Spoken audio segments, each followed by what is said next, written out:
couldn't go back into our room. And so we sat here for a while, and next thing I think there was about 4 lots of police or so forth here. And when we did go back into the room later, the lady policeman constable, I'm not sure what rank she was, but she said you could go in and get a pair of shorts. She said, I'll go with you. Yeah, the first day we were, the day it happened, I reckon, well, I was shaken. I think Eric was too. Yeah, that's right. It was certainly a bit of a shake-up for us, yes. At our age, that's the thing against us, yes. As I told one of the police, I said if they took 20 years off me, I'd have had a better go at him. But anyhow, you couldn't he's half on the windowsill and half in the room, and he's swinging, throwing stuff what he had, and with the gauze frame. But anyhow, it's all history now, and we come out of it without any injuries and everything, which is the main thing. Yeah, and it sounds like those robbers will think twice before they break into a house. Come back again. Couple of old fellas, huh? Yeah, that's right, yes. There's life in the old fellas yet. That's Luke Ryan chatting there with Kel. And Kel and Eric, Kel is 84, Eric is 87, certainly put up a valiant fight against the would-be robbers who are using a curtain rod, making their way into their home. Yeah, think twice. Taking on some old people, that's for sure. Ike and Tina Turner. They're definitely going to take you higher. It's 6:30 news time, ABC.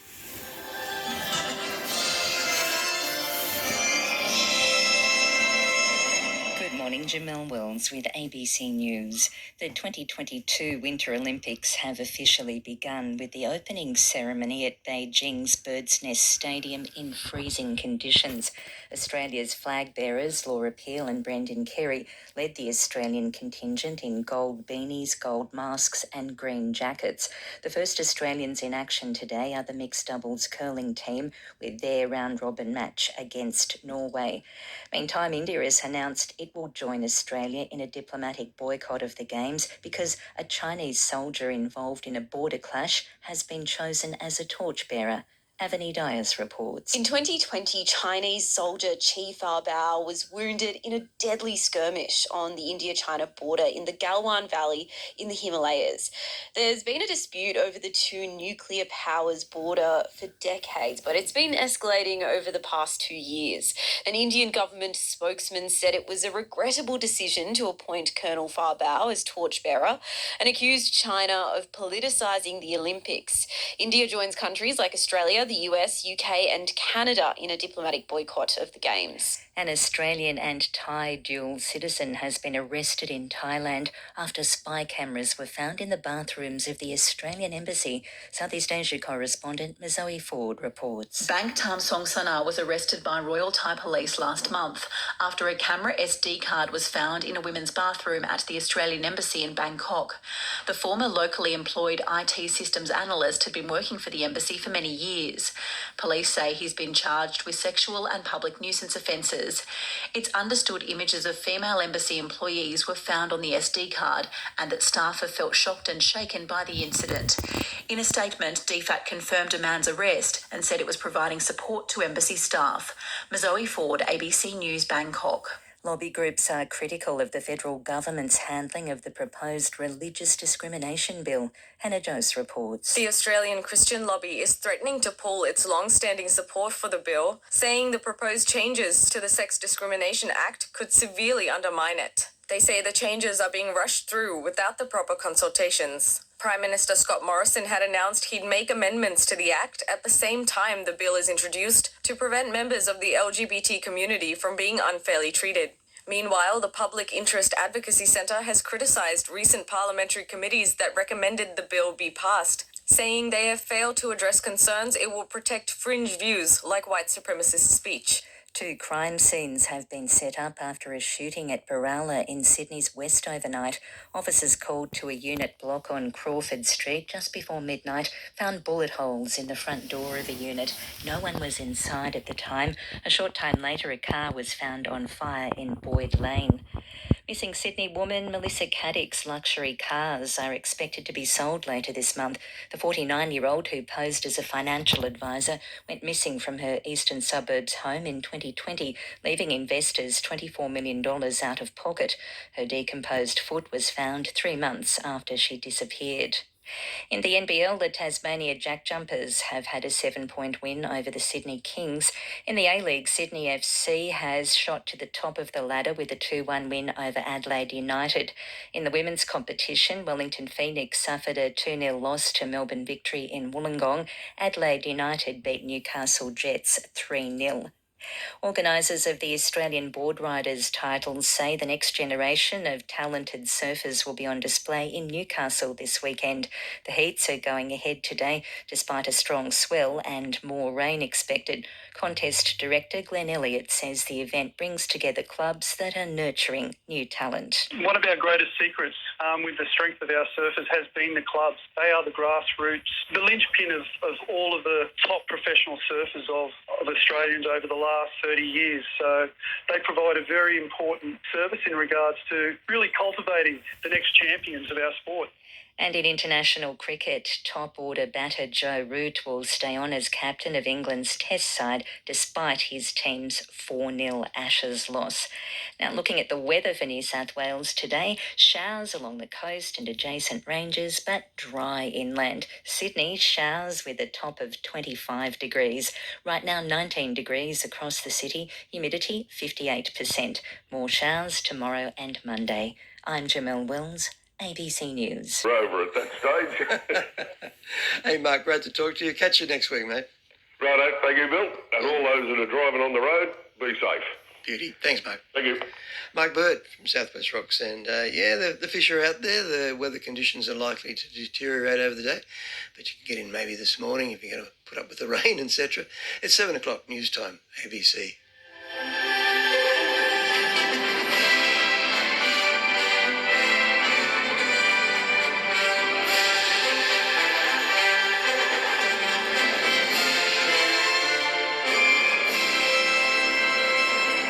Joins the diplomatic boycott of the Beijing Winter Olympics. Barnaby Joyce apologising for calling Scott Morrison a hypocrite and liar. People who've yet to receive a third vaccine dose dominate the state's COVID death toll, and 3 men charged over a dealer drug syndicate in Sydney. It's 7 o'clock. Good morning, Jamelle Wells with ABC News. India has joined a diplomatic boycott of the Beijing Winter Olympics because a Chinese soldier who fought in a clash over the disputed India-China border was China's torchbearer at the opening ceremony. Avani Dias reports. India has accused China of politicising the Olympics by appointing Chinese soldier Qi Fabao as an Olympic torchbearer this week. He's known as a hero in China after he was wounded in a skirmish on the India-China border in the Himalayas in 2020, where soldiers of both sides died. The Indian government responded by announcing its top diplomat in Beijing will not be attending the Winter Olympics, joining countries like Australia in not sending officials to the event. A China Olympics organising spokesman said torchbearers represent exemplary individuals from the normal workforce. After high-level talks in Beijing, China and Russia have jointly condemned Australia's submarine pact with the US and UK. Europe correspondent Isabella Higgins reports. China's President Xi Jinping has hosted Russia's Vladimir Putin for talks in Beijing, one of the country's high-profile guests at the Winter Olympics. The two leaders issued a joint statement where they proclaimed a deep strategic partnership. China backed Russia's calls to block a NATO expansion, an issue at the heart of Russia's confrontation with the West over Ukraine. Both countries declared their opposition to the so-called AUKUS agreement, which saw Australia partner with the US and UK on a nuclear submarines deal last year. Analysts say it's unclear what tangible actions this new pact could lead to, but say it shows the two states are willing to work together to defy the West. A former Australian Foreign Affairs employee has been charged after spy cameras were found in the bathrooms at the Australian Embassy in Bangkok. Our Southeast Asia correspondent, Mazoe Ford, reports. Bank Tam Song Sana, a former IT systems analyst at the Australian Embassy in Bangkok, was arrested by Royal Thai Police last month after a camera SD card was found in a women's bathroom. The ABC's been told staff are shocked and shaken by the incident, and many have given statements to police. The man has been charged with sexual and public nuisance offences. In a statement, DFAT said a former locally engaged staff member had been arrested and that it was providing support to embassy staff. Mazoe Ford, ABC News, Bangkok.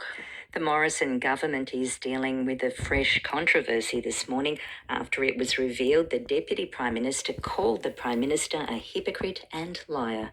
James Glenday reports from Parliament House. In a message that was passed on to former Liberal staffer Brittany Higgins in March last year, Mr Joyce said he had never trusted the PM and that he disliked how he rearranges the truth into a lie. Upon learning the message was to be made public, he offered a full apology to Scott Morrison. It's another blow to the PM, who has now been accused of dishonesty a few times by those who've worked closely with him. Unsurprisingly, the Labor opposition has used this controversy to again claim that Scott Morrison can't be trusted. The Australian Nursing and Midwifery Federation says it's taken too long for the federal government to consider using defence personnel to help in aged care. More than half the COVID deaths in New South Wales over the past week have been in aged care facilities. The Prime Minister said yesterday the ADF could be asked to help, but only in extreme circumstances. Nursing Federation Secretary Annie Butler says help was needed in January. It could be another 2 weeks indeed before anything happens. I mean, aged care, I have to say, is almost always in crisis. We know the problems of chronic understaffing, but we just see the number of people who have died in the last 2 weeks alone. New South Wales residents who've yet to receive a third vaccine dose continue to dominate the state's COVID death toll. Danuta Gazaki reports. 21 men and 10 women died in yesterday's official figures. They include aged care residents, who represented more than half of all COVID deaths in the past week. There have been 253 COVID-related deaths over the past 7 days. 136 were aged care residents. More than 80% of those who died in the last week across all ages had yet to receive a third dose of a vaccine. There are currently 2,494 COVID cases in hospital, including 160 people in intensive care. 75 people are on ventilators. Another 17 million rapid antigen tests are being sent to schools for weeks 3 and 4 of the new school year. Sarah Hawke reports. The requirement for students and teachers to test twice a week will continue for another 3 weeks. During the first week, the RATs identified 2,417 students and 617 staff with COVID, but no schools needed to stop operating. The Education Minister, Sarah Mitchell, says a survey on the testing process is being sent to parents. Just so we can get an understanding of parent sentiment in terms of how we're managing the use of RATs and how they're finding it with their children. The survey is expected to play a part in deciding if the testing will continue beyond the 4 weeks. 3 men have been charged, including a key member of an organised criminal network, after an investigation into a dealer-dealer drug syndicate in Sydney's southwest. A 30-year-old Marylands man will face court today. A 20-year-old and 22-year-old man will be in court Monday.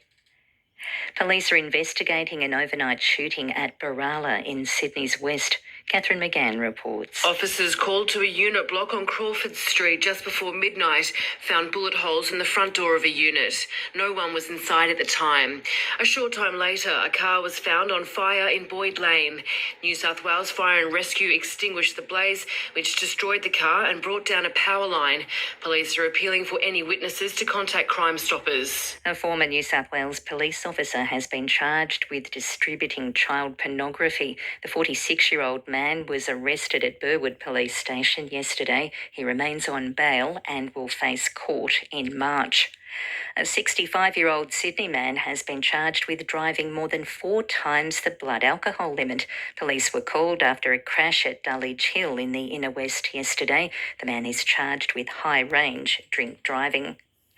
Iceland's government says it plans to end commercial whale hunting within 2 years, with demand for the meat falling and the cost of the hunt rising. The BBC's Warren Bull reports. At present, Iceland, Norway and Japan are the only countries that permit commercial whaling, but Iceland's whaling boats have hardly ventured into the North Atlantic since 2019, when the country's main market for whale meat, Japan, broke its own moratorium on hunting for the mammals. Added to that, the extension of Iceland's coastal no-fishing zone has made the hunt more costly, while a growing reluctance to choose whale meat has cut demand in Iceland itself. The Fisheries Minister, Svandís Svavarsdóttir, said there was little evidence of an economic benefit to whaling in Iceland and scant justification for it to continue after 2023, when the current quota ends. Back home, a study has found 2 treatments for peanut allergies in school children. Researchers at Murdoch Children's Institute conducted a trial involving around 200 children aged between 1 and 10 over 4 years. It found around half achieved remission, allowing them to stop treatment and eat peanuts safely. Professor Mimi Tang says about a quarter demonstrated decreased sensitivity. So the kids that achieved remission in our trial were able to eat peanut as they liked. And we found that, the median amount of peanut kids were eating was between 2 and 8 peanuts, roughly once or twice a week. With sport, Andre Leslie. The opening ceremony for the Beijing Winter Olympics has taken place overnight, with 18 Australian athletes walking into the Chinese capital's Bird's Nest Stadium. Tali Gill and Dean Hewitt will attempt to get their first win today against Norway in the mixed doubles curling. The future of Australia's men's cricket coach Justin Langer is no clearer following a Cricket Australia board meeting in Melbourne. CA Chief Executive Nick Hockley says negotiations with Langer are set to continue.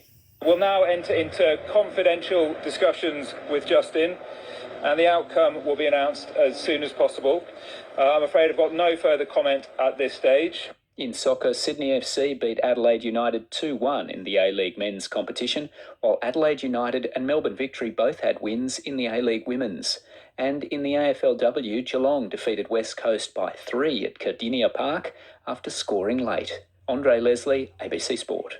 The weather for New South Wales: showers along the coast and adjacent ranges, dry inland. Sydney, showers with a top of 25 degrees. More showers tomorrow and similar conditions Monday. I'm Jamelle Wells, ABC News. Bill Wedgwood on ABC Cox and Mid-North Coast.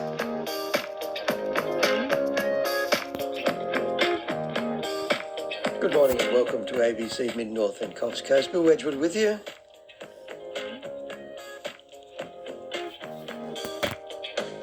Let's take a look at the weather. High chance of showers today. The wind will be southerly at 25 to 35 kilometres per hour. And there's large and powerful surf conditions are expected. We'll be discussing them this morning and the potential for them to turn up sometime today. And of course that puts a bit of a dampener on things like rock fishing, swimming and surfing, of course. Let's take a look at the temperatures up and down the coast. Grafton is anticipating 26 degrees today, 25 for Coffs Harbour, Kempsey and Port Macquarie, 24 for Taree and Foster Tuncurry. And the big list has Walker at 17, 24 again for Gloucester and Bulladila, 11 for the Barrington Tops and 18 for Dorrigo, 25 for South West Rocks and Nambucca Heads. We'll have looking at 24 degrees today as the maximum. And a little further afield, Armidale 19, Newcastle and Lismore both anticipating 25 degrees today. The UV index predicted to reach 12, which is in the extreme range.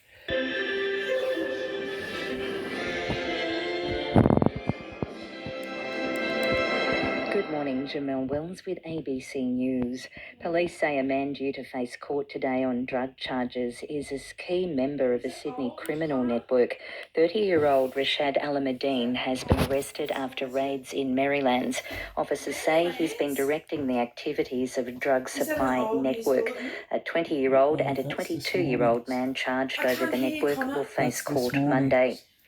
The Australian Nursing Federation says another task force will do little to help the COVID crisis in aged care.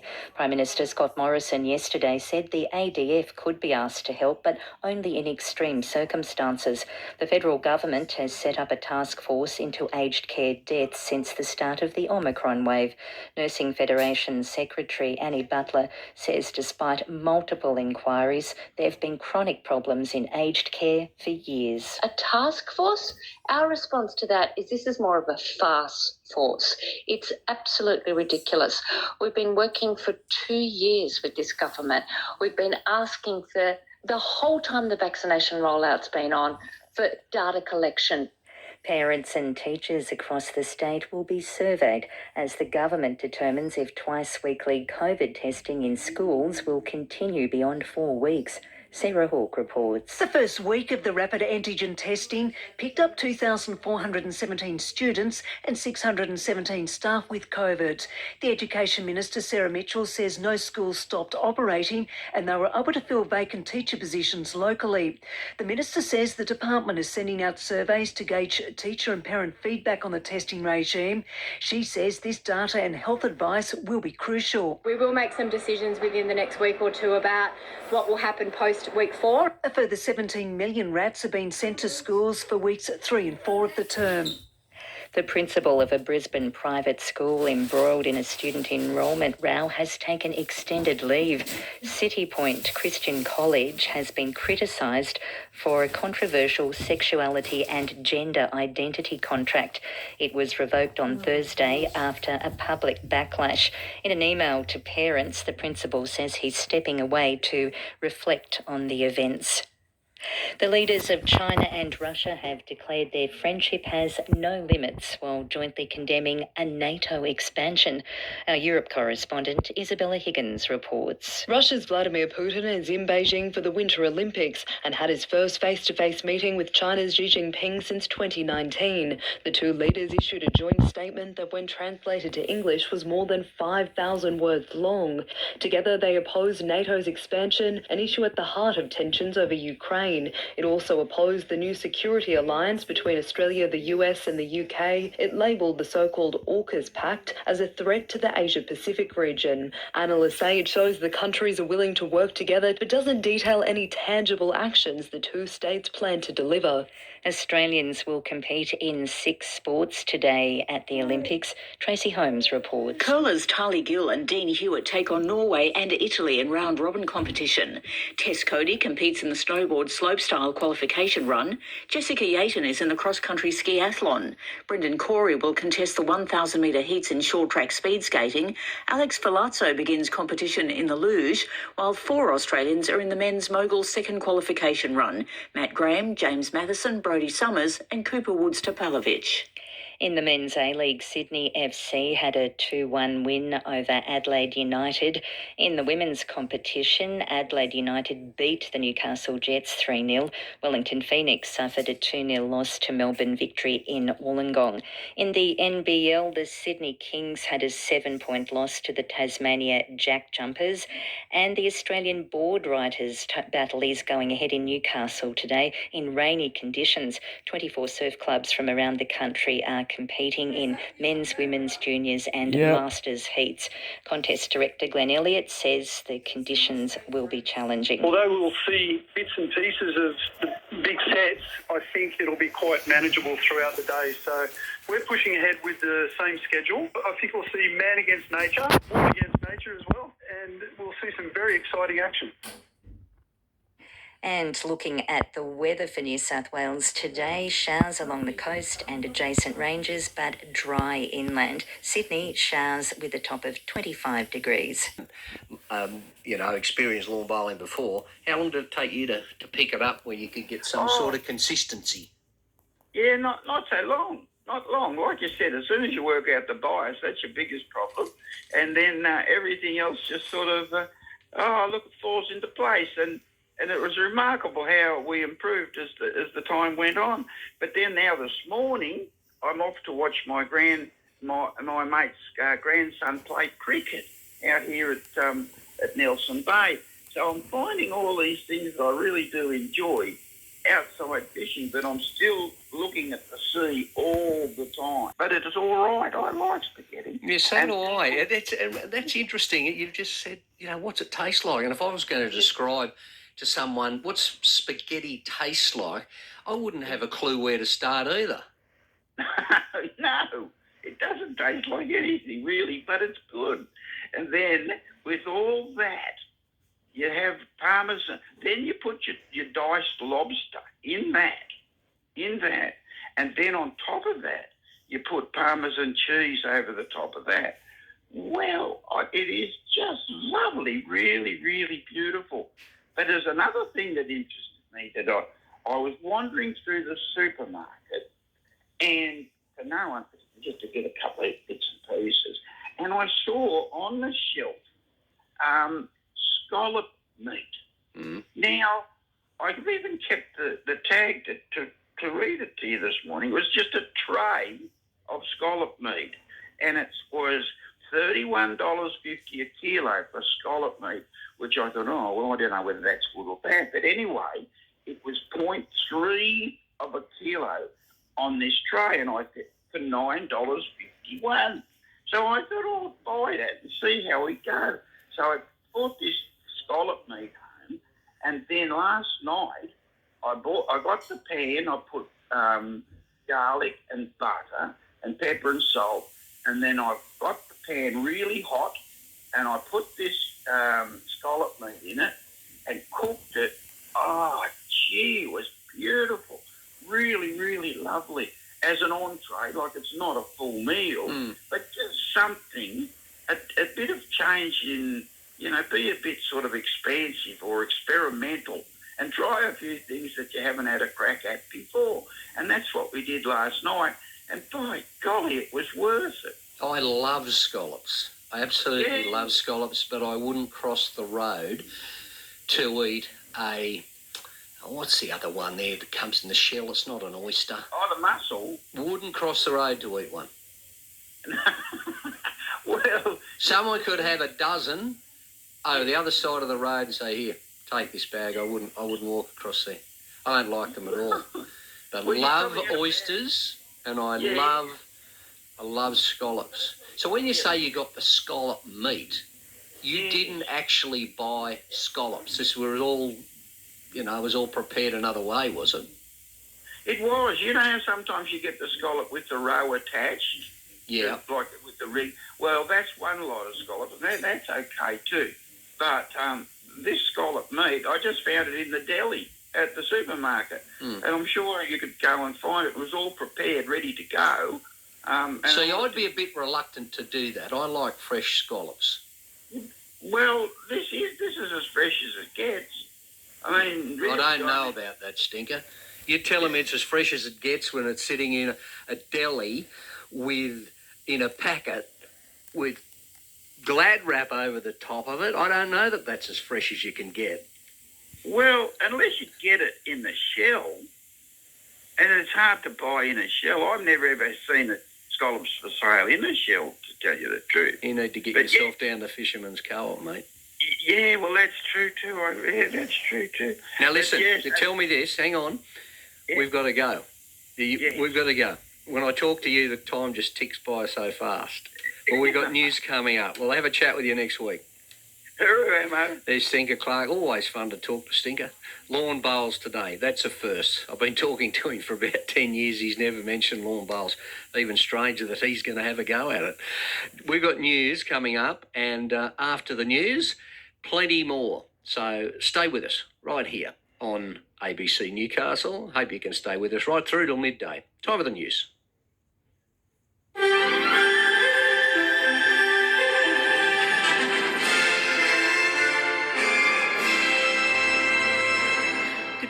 Bindi Bryce with ABC News. A further 17 million rapid antigen tests are being sent to New South Wales schools for weeks 3 and 4 of the new school year. Sarah Hawke reports.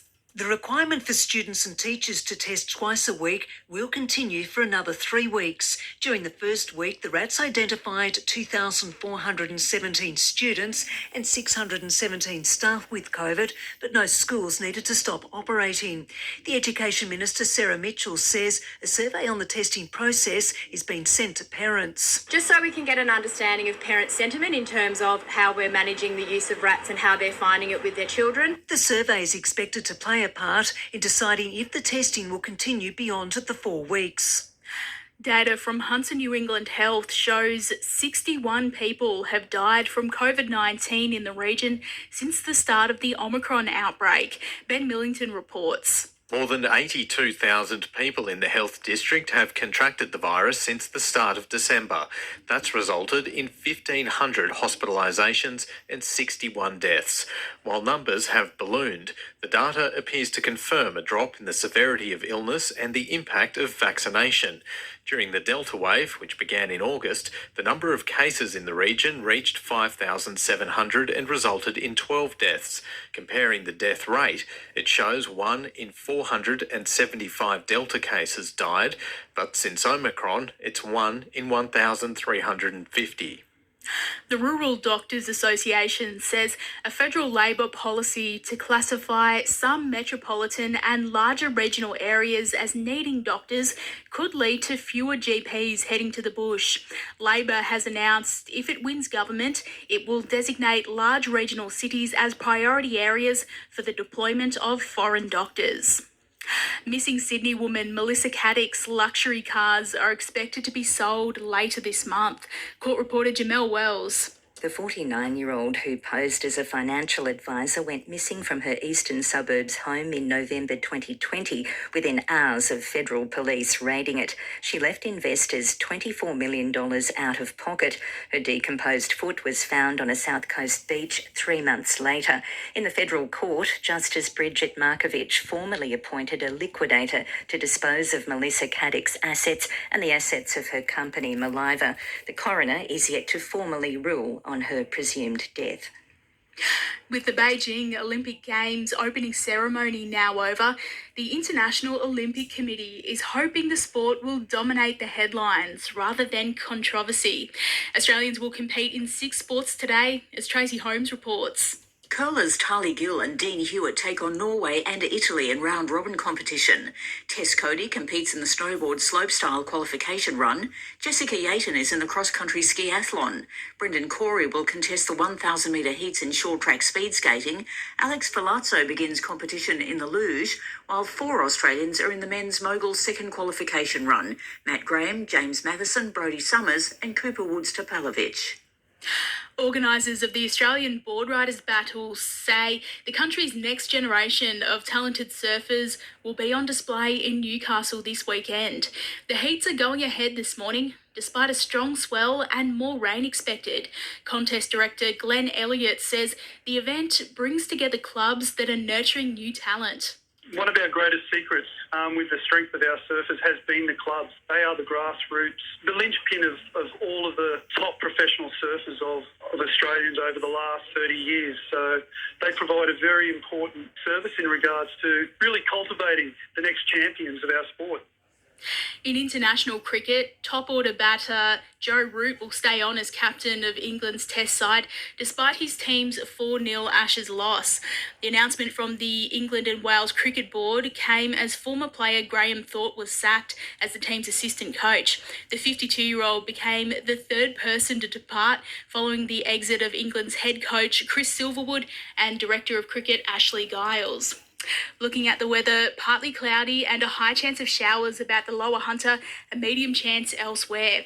Newcastle's heading for a top of 25. Right now it's 20 degrees on the coast. Large and powerful surf conditions are expected to be hazardous for coastal activities such as rock fishing, swimming and surfing. ABC News. Spend your Saturday with Craig Hamilton on ABC Newcastle.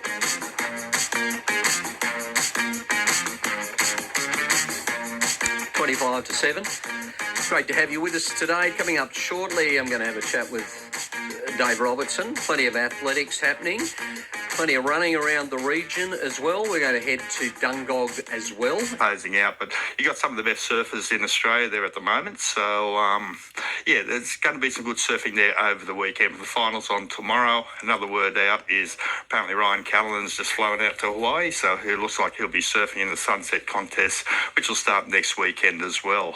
Currently, we've got no ships at anchor off port, and down at Swansea Heads, they've got southeasterly winds there at 25 knots. The bar is very rough. They've got a 3 p.m. Southampton Bridge opening this afternoon. 1.5 metre seas on a 2.5 metre swell up at Port Stephens, southeasterly at 12 knots. Inside the waters, they're choppy. There's a continuous solid break on the shoals up there this morning, and the barometric pressure just starting to rise now to 1,014. We've got 21 degrees on the beach. There is a little bit of cloud coming up from the south, but it just seems to be sitting there for the last half hour. But yeah, quite a windy and cool morning on the beach. Okay, you enjoy your weekend. I certainly will. There's Dave Anderson. He'll be back with Dan and Jenny on Monday. Now, we've got the news coming up at 7. After the news, we'll be checking in with the SES. Northern Zone Deputy Incident Controller, Superintendent Graham Craig, will join us just to find out what's happened overnight, if there's been any damage or anything on the radar, so to speak, for the SES. We're also going to hear from Jason Sanger. Now, does that name ring a bell? He's a local cricketer, played all his junior cricket in Newcastle. He went to Hunter Sports High. Well, now he's in Sydney. He plays for the Sydney Thunder in the Big Bash League. He also plays for New South Wales in the Sheffield Shield. And there's a number of good judges think that he's heading towards the test side in the next few years. So I had the chance to sit down with Jason through the week and have a chat. And if you're a cricket fan, particularly a local cricket fan, and you're a Jason Sanger fan, look forward to that. It's coming up. News is next. Going somewhere? Don't let signal strength stop you from enjoying your daily dose of Dan and Jenny. Get your local show wherever you go. With the ABC Listen app. Dan and Jenny. Streaming live online with ABC Newcastle. 7 o'clock.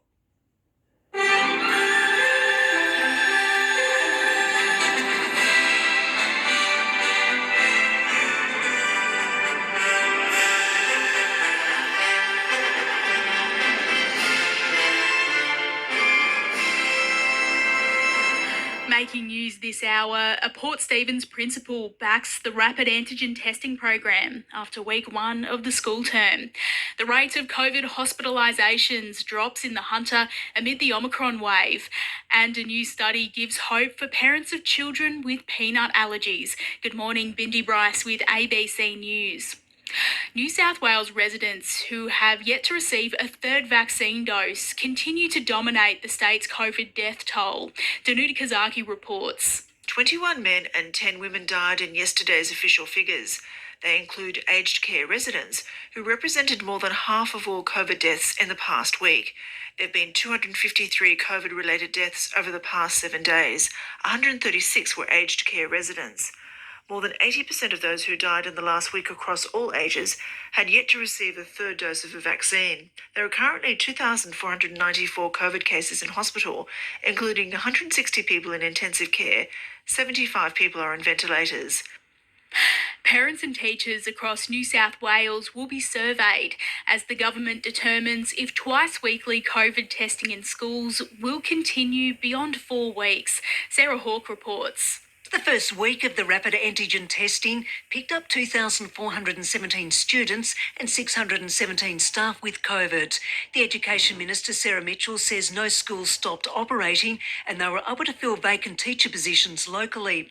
The Minister says the department is sending out surveys to gauge teacher and parent feedback on the testing regime. She says this data and health advice will be crucial. We will make some decisions within the next week or two about what will happen post week 4. A further 17 million rats have been sent to schools for weeks 3 and 4 of the term. The principal of a Hunter High School says rapid antigen testing is giving the school community more confidence as asymptomatic cases of COVID are detected. Martin Telfer says a few cases have been detected at St Philip's Christian College in Port Stephens this week, including one that was asymptomatic. He says the rats are working by stopping positive cases attending school while unknowingly infectious. Because that wouldn't be happening if we didn't have those rat kits. A lot of it has to do with confidence, with families and students and staff feeling safe to be on the campus. And I believe that this is a measure that is really increasing that confidence.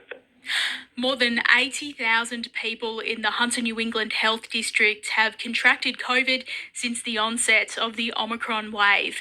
Ben Millington reports. Since the 1st of December, 82,313 people in the health district have caught COVID. From that figure, 1,500 people have been hospitalised and 61 people have died. During the Delta outbreak, which began in August, the region recorded 12 deaths and 5,700 infections. It shows that while deaths and hospitalisations have ballooned during Omicron, the rate of serious illness has decreased. Residents who caught COVID were about 4 times more likely to be hospitalised during the Delta wave compared to Omicron. The Australian Nursing and Midwifery Federation says another task force will do little to help the COVID crisis in aged care. Prime Minister Scott Morrison yesterday said the ADF could be asked to help, but only in extreme circumstances. The federal government has set up a task force into aged care deaths since the start of the Omicron wave. Nursing Federation Secretary Annie Butler says despite multiple inquiries, there have been chronic problems in aged care for years. A task force? Our response to that is this is more of a farce force. It's absolutely ridiculous. We've been working for 2 years with this government. We've been asking for the whole time the vaccination rollout's been on for data collection. After high-level talks in Beijing, China and Russia have jointly condemned Australia's submarine pact with the US and the UK. Europe correspondent Isabella Higgins reports. China's President Xi Jinping has hosted Russia's Vladimir Putin for talks in Beijing, one of the country's high-profile guests at the Winter Olympics. The two leaders issued a joint statement where they proclaimed a deep strategic partnership. China backed Russia's calls to block a NATO expansion, an issue at the heart of Russia's confrontation with the West over Ukraine. Both countries declared their opposition to the so-called AUKUS agreement, which saw Australia partner with the US and UK on a nuclear submarines deal last year. Analysts say it's unclear what tangible actions this new pact could lead to, but say it shows the two states are willing to work together to defy the West. Neighbours and residents in the Syrian town where the leader of Islamic State was killed this week have expressed shock at learning of the man's identity. Middle East correspondent Tom Joyner reports. As day broke over the Syrian town of Atmeh, locals tried to make sense of the sudden violence of the night before and the man at the centre of it. Abu Ibrahim al-Hashimi al-Quraishi, the leader of the Islamic State group, was killed in a US Special Forces raid on the building where he was living with his family. But Mr. Quraishi kept a low profile, and locals were left trying to understand how one of their neighbours was suddenly at the centre of global attention. The son of the building's landlord remembered Mr. Quraishi as a compliant tenant who'd kept to himself, his children sometimes seen playing nearby. It was just a random building like the rest in the neighbourhood, said another neighbour who thought the premises had been unoccupied. Tom Joyner, ABC News. Preparations are underway to help students with the transition back to school after last year's Jumping Castle tragedy in Devonport on Tasmania's northwest coast. April McLennan reports. 6 Hillcrest primary school students died after falling 10 metres from a jumping castle lifted into the air by a gust of wind. With students and teachers heading back to school next week, clinical psychologist Cassie Zintanalonis says there's been a statewide call-out for psychologists. The response has been overwhelming in terms of people offering support, people making themselves available to offer support to the children and families. Classrooms will be open on Tuesday to allow children and parents to reconnect with the school before Term 1 begins. The Tasmanian government says social workers, supported re-entry activities and social activities will also be on offer. Missing Sydney woman Melissa Caddick's luxury cars are expected to be sold later this month. The 49-year-old, who posed as a financial advisor, went missing from her eastern suburbs home in 2020, leaving investors $24 million out of pocket. Her decomposed foot was found 3 months after she disappeared. 3 people are in hospital after a multiple car crash in Melbourne's southeast, and police are investigating whether drag racing was to blame. 2 cars are believed to have been speeding along Centre Road in Clorinda just before 10:30 when one crashed into a power pole and the other collided with a third car before flipping onto its side. The 4 men inside the overturned car weren't hurt, but 2 women in the other car suffered non-life-threatening injuries and were taken to hospital. The man whose car crashed into a power pole was also seriously hurt and taken to hospital. Researchers at the Murdoch Children's Research Institute have discovered 2 peanut allergy treatments that help induce remission and desensitisation. The randomised control trial conducted in Melbourne and Adelaide involved 201 children aged between 1 to 10 years and was staged over 4 years. It found around half of the children achieved remission, allowing them to stop treatment and eat peanuts safely. Another quarter demonstrated decreased sensitivity. Researcher Professor Mimi Tang says this is the first time a study has achieved high rates of remission in school-aged children. We're very, very excited because it opens the door for a large population of children affected by food allergy and peanut allergy in particular to benefit. Time for sport now. Here's Andre Leslie. The opening ceremony for the Beijing Winter Olympics has taken place overnight, with 18 Australian athletes walking into the Chinese capital's Bird's Nest Stadium.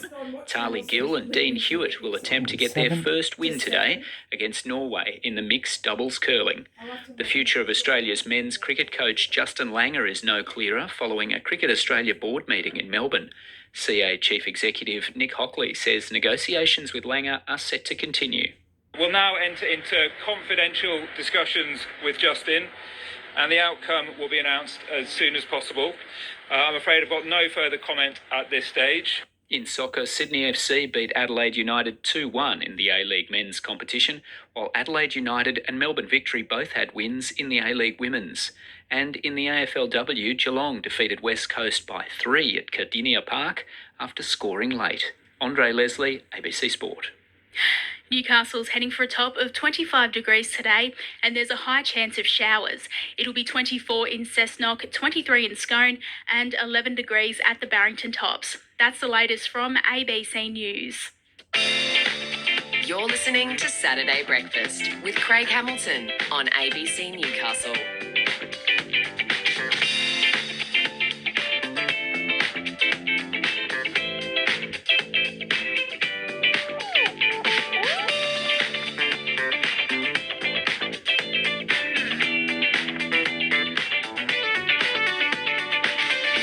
To have you with us today. It's 7:10. Just a moment, going to have a chat with SES, Northern Zone Deputy Incident Controller. New music from the Hoodoo Gurus, that's Carry On. It's 18 minutes past 7 o'clock. We've got a text message here from Posty. He said, good morning, team, on Saturday.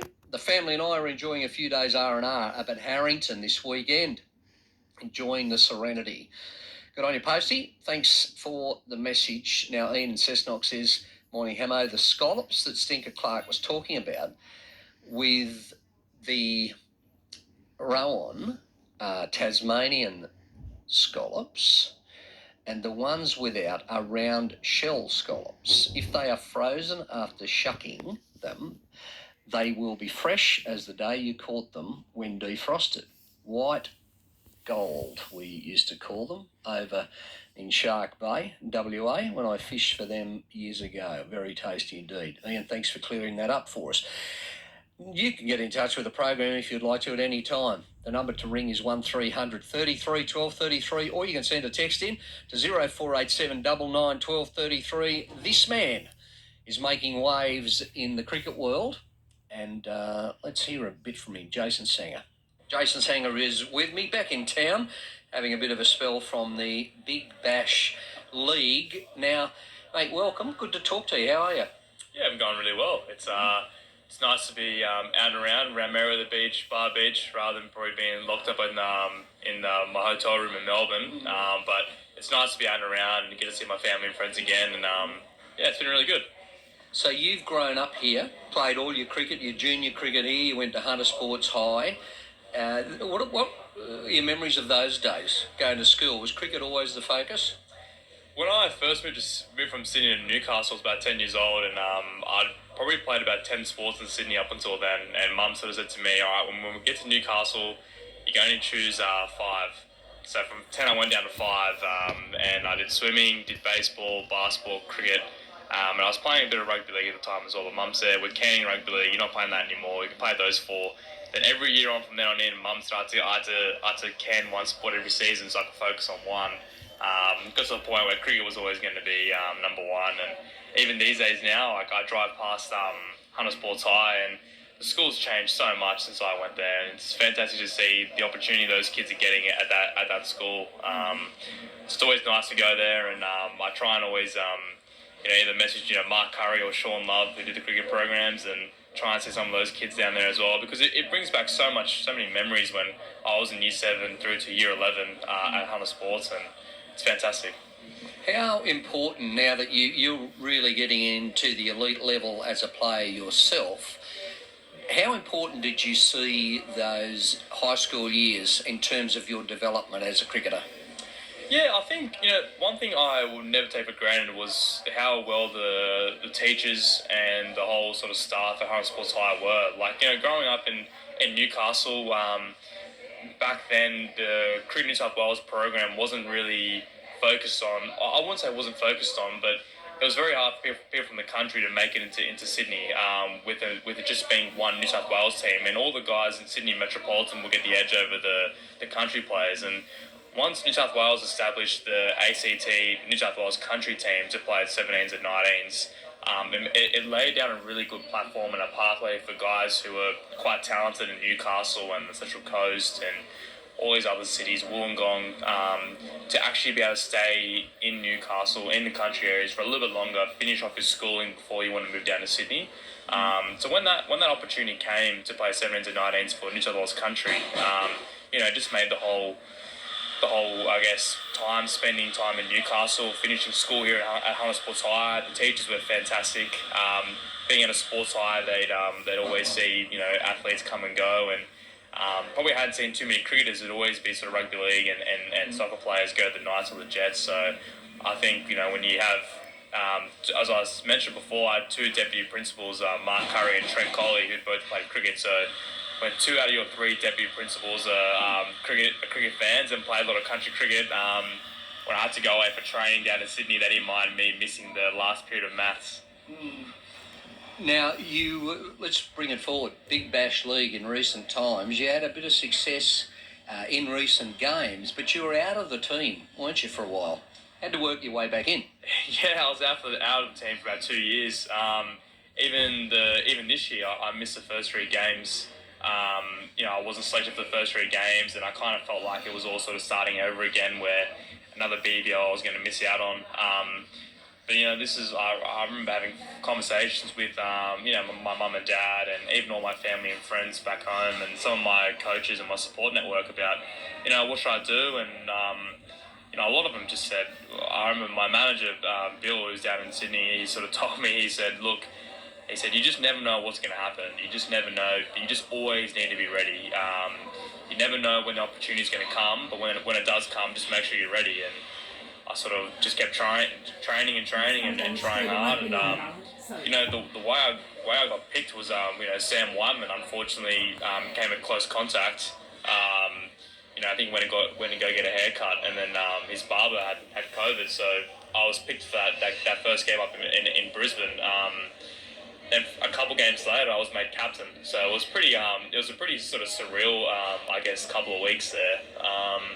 But a lot of that credit goes to my family and my friends and my whole support network in Newcastle and Sydney, because they were always making sure that my feet stayed grounded, and I was really trying to keep improving my craft.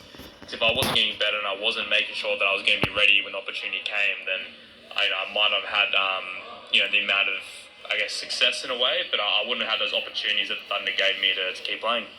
Now, the BBL is 2020 cricket. Some say, well, it's not traditional cricket. The traditionals will say, well, it's Test cricket, it's 50 over one-day cricket. 2020 cricket's brought a new audience to the game. Now, as a player and as a captain in that format, what's your philosophy? What are you thinking in preparation for the game? What have you got to do well? What's different? Yeah, it's a good question. It's actually remarkable to see how far the game's changed. Not in the last 20 or 30 years, not even talking about World Series cricket days. I'm talking probably the last 4 or 5 years. You know, we've seen new concepts of T20 cricket being brought in. You know, the 100 in England, the T10 in Dubai. You know, just when we thought 20 overs was a short enough game, now we have T10 for 10 over games, which is even more ridiculous. I guess one thing, the way I probably try to approach it is the basics and the fundamentals of batting and bowling are always going to stay the same. You know, a cover drive is always going to be a cover drive. A cut shot's still going to be a cut shot, regardless of the format. For me, I guess the only difference really is just your shot selection. You know, in Test match cricket, where people are bowling full stump, swinging it away, trying to nick you off to the keeper. You know, rather than letting the ball go, you've now got to develop a way to try and get that ball into certain gaps of the field. So I think, being able to expand your game, become more 360 is the way to go about in T20 cricket. For me, it probably comes down to, as I said, shot selection and probably just the mindset, understanding that, I can't actually bat the whole game here. I need to make sure the runs keep going, and understanding against certain bowlers and what they're trying to do and where my gaps are and how I can maybe try and score. You see someone like Peter Siddle bowling, he's going to be very good at hitting his Yorkers. So, his field set is always going to be setting up for his best ball, which is his Yorker. So if he misses, it's about, where can you probably try and hurt someone like that, or you play someone like a Rashid Khan who you got no idea which way it's spinning it, but you got to try and find ways to score. So, I think T20 cricket as a batter, you can start to get senses and a bit of an idea about what the bowler might try and execute. So from that point on, you might have a little bit of an advantage, but bowlers are so good these days. They can, they've got so many different varieties of slower balls. They can always bluff you and go by a different direction. But my preparation's always been pretty similar. I just try and work on keeping it as competitive as I can in the nets, so I can try and put myself in a situation in the game where, I'll ask the bowler or ask the person who's throwing me balls what field they have, so I can keep trying to find ways to manipulate my wrists and my hands to hit gaps where, if you're preparing for Test cricket or 4-day cricket, it's about, I'm trying to bat all day, so I'm just trying to make sure that I'm watching the ball and where's the ball swinging and how I'm going to bat long periods of time. So, but the basics, fundamentals of batting and bowling will always stay the same, just the mindset. Now you're about to head back to Sydney and go back to prepare for the Sheffield Shield season with New South Wales. Now, if you're in the Sheffield Shield competition, you're under the microscope of the test selectors, because that's the next level up. So, realistically, do you think about playing Test cricket? Is that something that's a close thought for you? Is it realistic in the next season too? What are you thinking? Oh, I mean, I think you could ask any professional cricketer around Australia, and when they play for their state, of course, all of them, they love playing for their state and they love playing for that cap they're wearing, but everyone's always got one eye on what's happening in the Australian team as well. And, I'm the exact same. I think one thing I probably really try to focus on is worrying about my own performances and trying to make sure that I'm the best version of myself as a cricket player. My dream when I was a kid was to play for New South Wales, and I felt like when I reached that goal, I was probably a bit lost in terms of what I want to do after that. But as anything, when you do get a little bit of success and you do get a little more opportunity, you always want more. You just want to keep pulling that rope bit by bit, and you always want to get further and further into your career. And no doubt that I have ambitions to play for Australia and play for Australia, not just in Test cricket, but in all three formats. But that's going to take a lot of work, a lot of hours, a lot of really good performances as well. I know how much effort and how long I had to wait for my turn in Big Bash this year, and I didn't have a 650 run season and average 80. But I had a season that I probably maybe surprised myself as well, and I know how hard that and how long that took me to get to this season. And one season's never going to cut it; it's going to be on the back of multiple seasons. So to think about how hard that I worked for the last couple of years to have the BBL that I did. In some ways, it's a bit daunting to think now, okay, I've got to go even more than that now. How can I keep sustaining these performances and these training routines that I'm doing? And I mean, if you want to be the best, you got to sometimes outwork and keep trying harder. But of course, like there's obviously ambitions to play for Australia. But at the end of the day, I just want to be the best version of myself as a cricket player. And if I can, it's a long way away, but if I can retire knowing that I left no stone unturned and that I felt like I was the most complete player that I could have been. And if that's to play 100 games for New South Wales or that's to play 50 games or wherever it might be, I'll be happy. But, as I said, it's very hard to worry about the external things because they're out of my control. I'd love to be the Australian selector because I think everyone who would be an Australian selector would obviously want to pick themselves to play in the to go to Pakistan and play in the Test series. But unfortunately, that's out of my control. I need to understand that. I need to understand that. I just need to keep making sure that I can be the best cricketer that I can be, and the best version of myself. And wherever that may be, time will tell. But I'm really enjoying just owning my craft and getting better at it and exploring how good I can potentially be. Great to talk to you today. Thanks for having a chat. Thank you. As Jason Sangar, local cricketer, played all his junior cricket here, went to Hunter Sports High. Lovely bloke and a pretty fair cricketer too. Time for the news.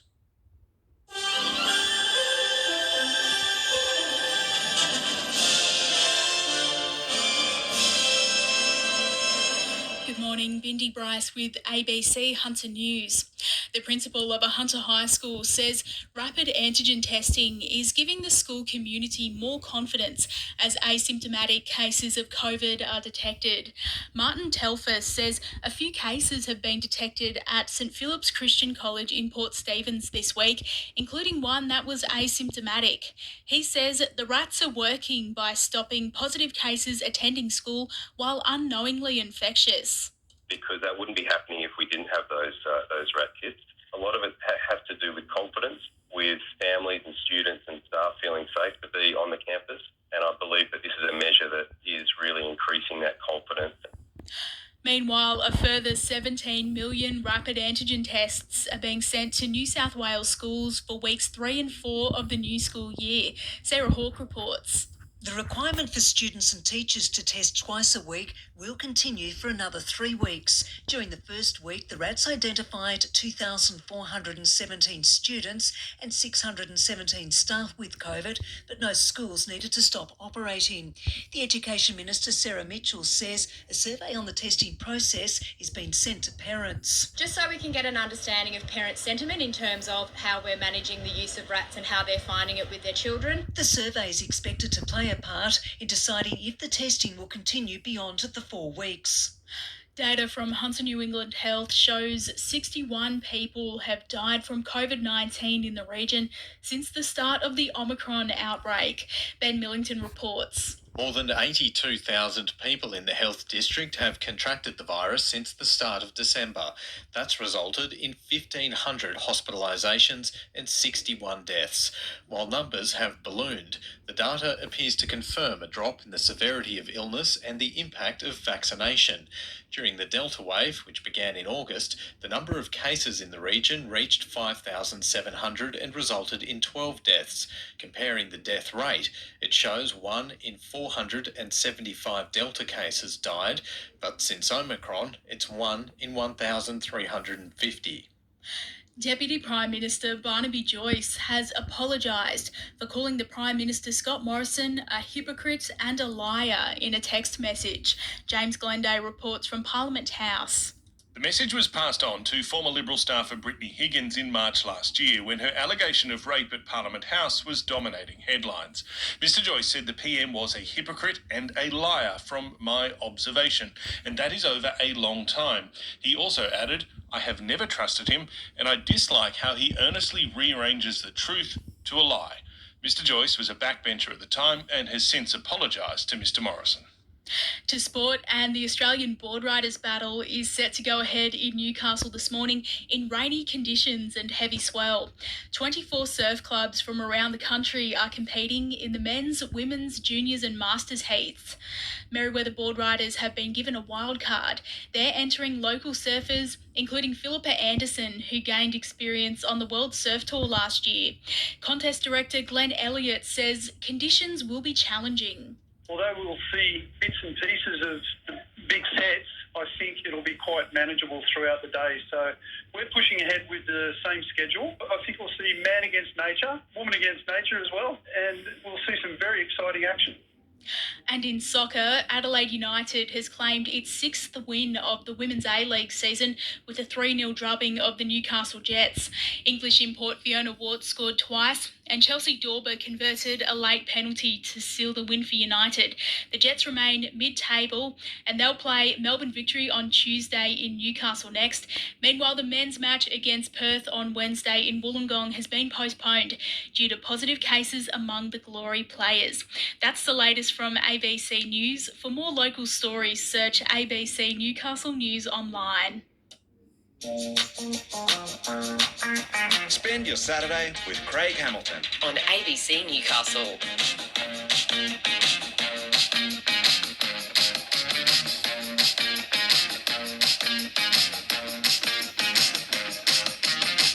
Good morning, 24 to 8. Kyle Carroll will join me shortly with what's on in Newcastle and the Hunter this weekend, but still to come on the program, we're going to be catching up with Leo Denver later today. Now, for those of you who follow the Newcastle Knights, the name Leo Denver will be familiar to you because in 1997, the year that the Knights won the competition, won the grand final against Manly, their first ever premiership, Andrew Johns was out injured for 16 weeks in that season. And the bloke that stepped up and played halfback for the Knights was Leo Denver. Why can't you hold me satisfied?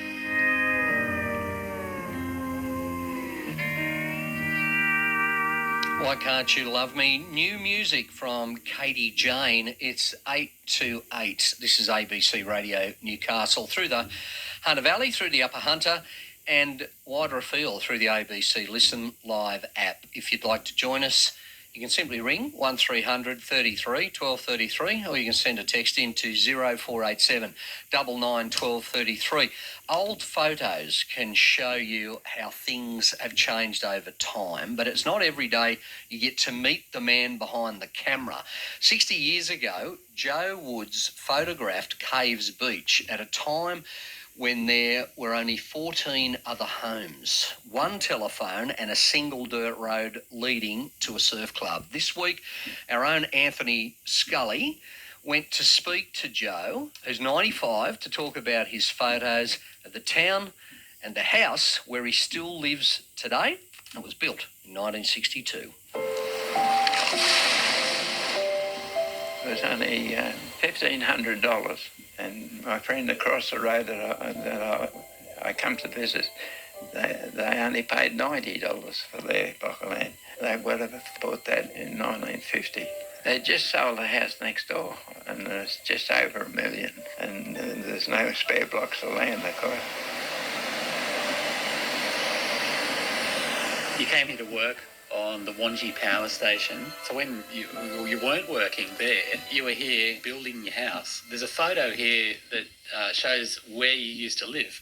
We were in the caravan for about 2.5 years while I built the house. At the power station, I built big steel tanks, and when they were working in the tank, they had big, strong lights. So I used to have one of those strong lights hung up on the framework of the house so I could work late, but I didn't work after 9 o'clock at night. I was just wondering if you could describe some of these photos here, Joe. That was taken because of a coal ship coming from Cathnell Bay, but not then, but now I realise the photograph shows the path where the boys used to bring their surfboards and store under my house, and all the area where you can see a little bit of sand. There were high sand hills. At one time, there'd be more than 20 surfboards stored under the house, and that's the track they wore going to and fro to the beach. What are we looking at there? And that was the tea rooms. Very difficult to get the phones on. That was the only phone at Caves Beach, and he used to have a bell out in the front porch, and he'd when there's a message for one of the other residents, he'd ring the bell. Did everyone have a different bell? The women would go out and then he'd shake his hand. He just pointed the person. And he points in another direction. And it was always very busy over Sunday because she used to make scones with cream on it. Colin, I wanted to ask you a question. You've transferred a lot of your dad's photos into digital format and they're now on photo sharing websites. Why is it important, do you think, to preserve history? Oh, I think it's just really good for people to know that wonderful history of the area, of the migration paths that came from up in the west in Lithgow and from Cessnock for the miners. A lot of the construction people come from Lithgow, and then a lot of the miners, when the mines were established to feed the power stations, they moved here. So it seemed like every second person I went to school with either came from Lithgow or from Cessnock, and they knew my father. So it was really a lovely place to grow up, to have the town actually grow up with you. And you haven't settled very far from where you grew up? Yes, I live at Nords Wharf, and in a lot of ways, Nords Wharf as a small community reminds me of the community I grew up in. There was only 12 houses here when you came here in 1962. That's correct. And as people came, everybody knew one another, and I wasn't the only one that was building the house. When there was a special job on, like pouring concrete, the neighbours used to come. I had a concrete mixture I'd made, and I used to be able to loan that around. What's happening in that photo there? Oh, yes, it shows quite a bit there. In the early 60s, building materials were hard to get, and I had to wait to get bricks to do the foundation, so I poured concrete piers to save using bricks when I got them. And on the right you'll see a stack of steps. I made all the steps as well. When you put down roots in a place like this, you stay for so many years. It says a lot about the quality of life here and the quality of the people who you call neighbours. Yes, well, that's what makes where you live so good, when you've got good, happy neighbours. And I've been very fortunate there that things fell into place in their turn, with mail delivery and TV reception. And you got good geographic features as well. I think you've got a name for the nor'easter. Yes, they are free air conditioning at nor'easter. Yes. Life's good. Yeah, life's good when you have comfortable evenings.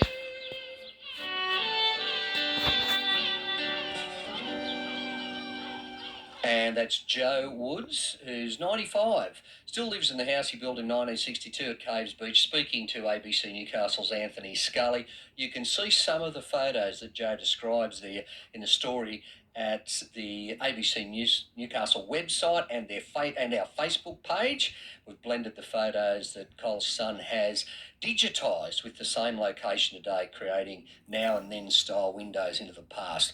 So head to the website and also to our Facebook page and have a look at that story by Anthony Scully.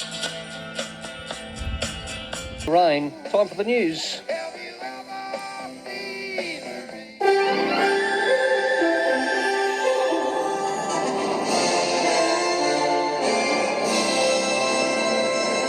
It's 8 o'clock. Good morning, Bindi Bryce with ABC News.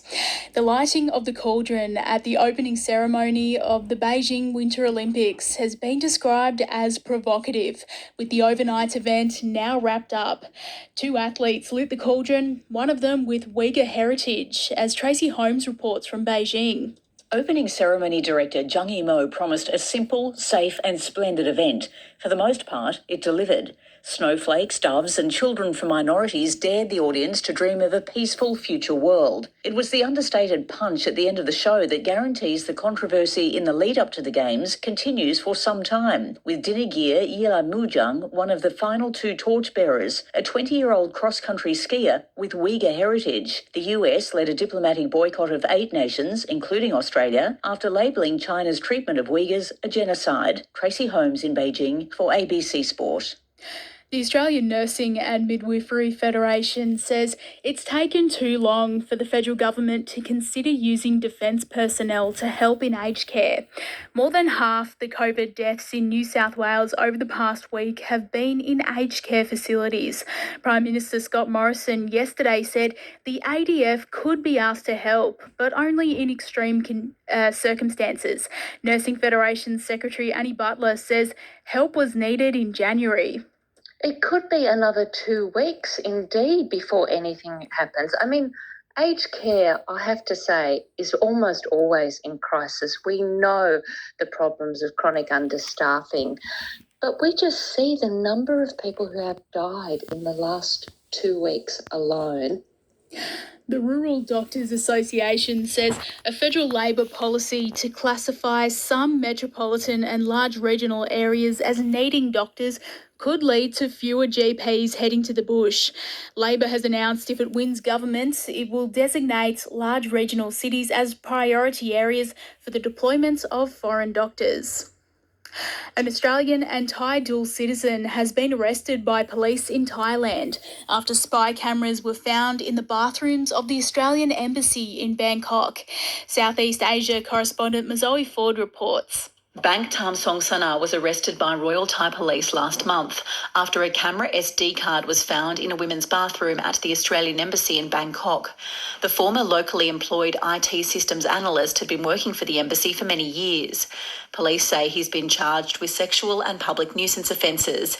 It's understood images of female embassy employees were found on the SD card and that staff have felt shocked and shaken by the incident. In a statement, DFAT confirmed a man's arrest and said it was providing support to embassy staff. Mazoe Ford, ABC News, Bangkok. A new study has found 2 treatments for peanut allergies that induce remission and desensitisation in school-aged children. Researchers at the Murdoch Children's Research Institute conducted a trial involving 201 children aged between 1 and 10 in Melbourne and Adelaide over 4 years. It found around half of the children achieved remission, allowing them to stop treatment and eat peanuts safely. Another quarter demonstrated decreased sensitivity. Researcher Professor Mimi Tang says around 2% of children have a peanut allergy and only 20% of those grow out of it.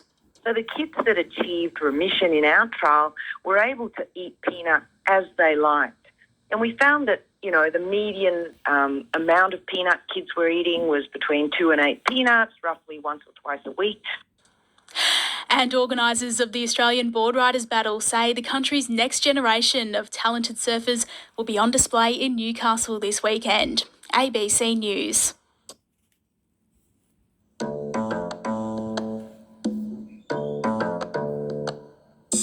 Hello and welcome to This Week. I'm Linda Mottram.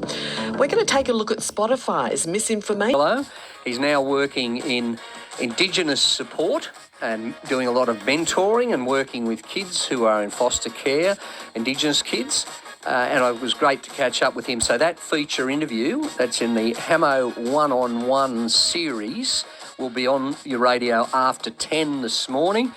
And a little later as well, Katie Baker is going to be on the program. So much in the way of care normally. I actually don't feed mine at all. Try some potash and see if you can get it to flower. How old is it?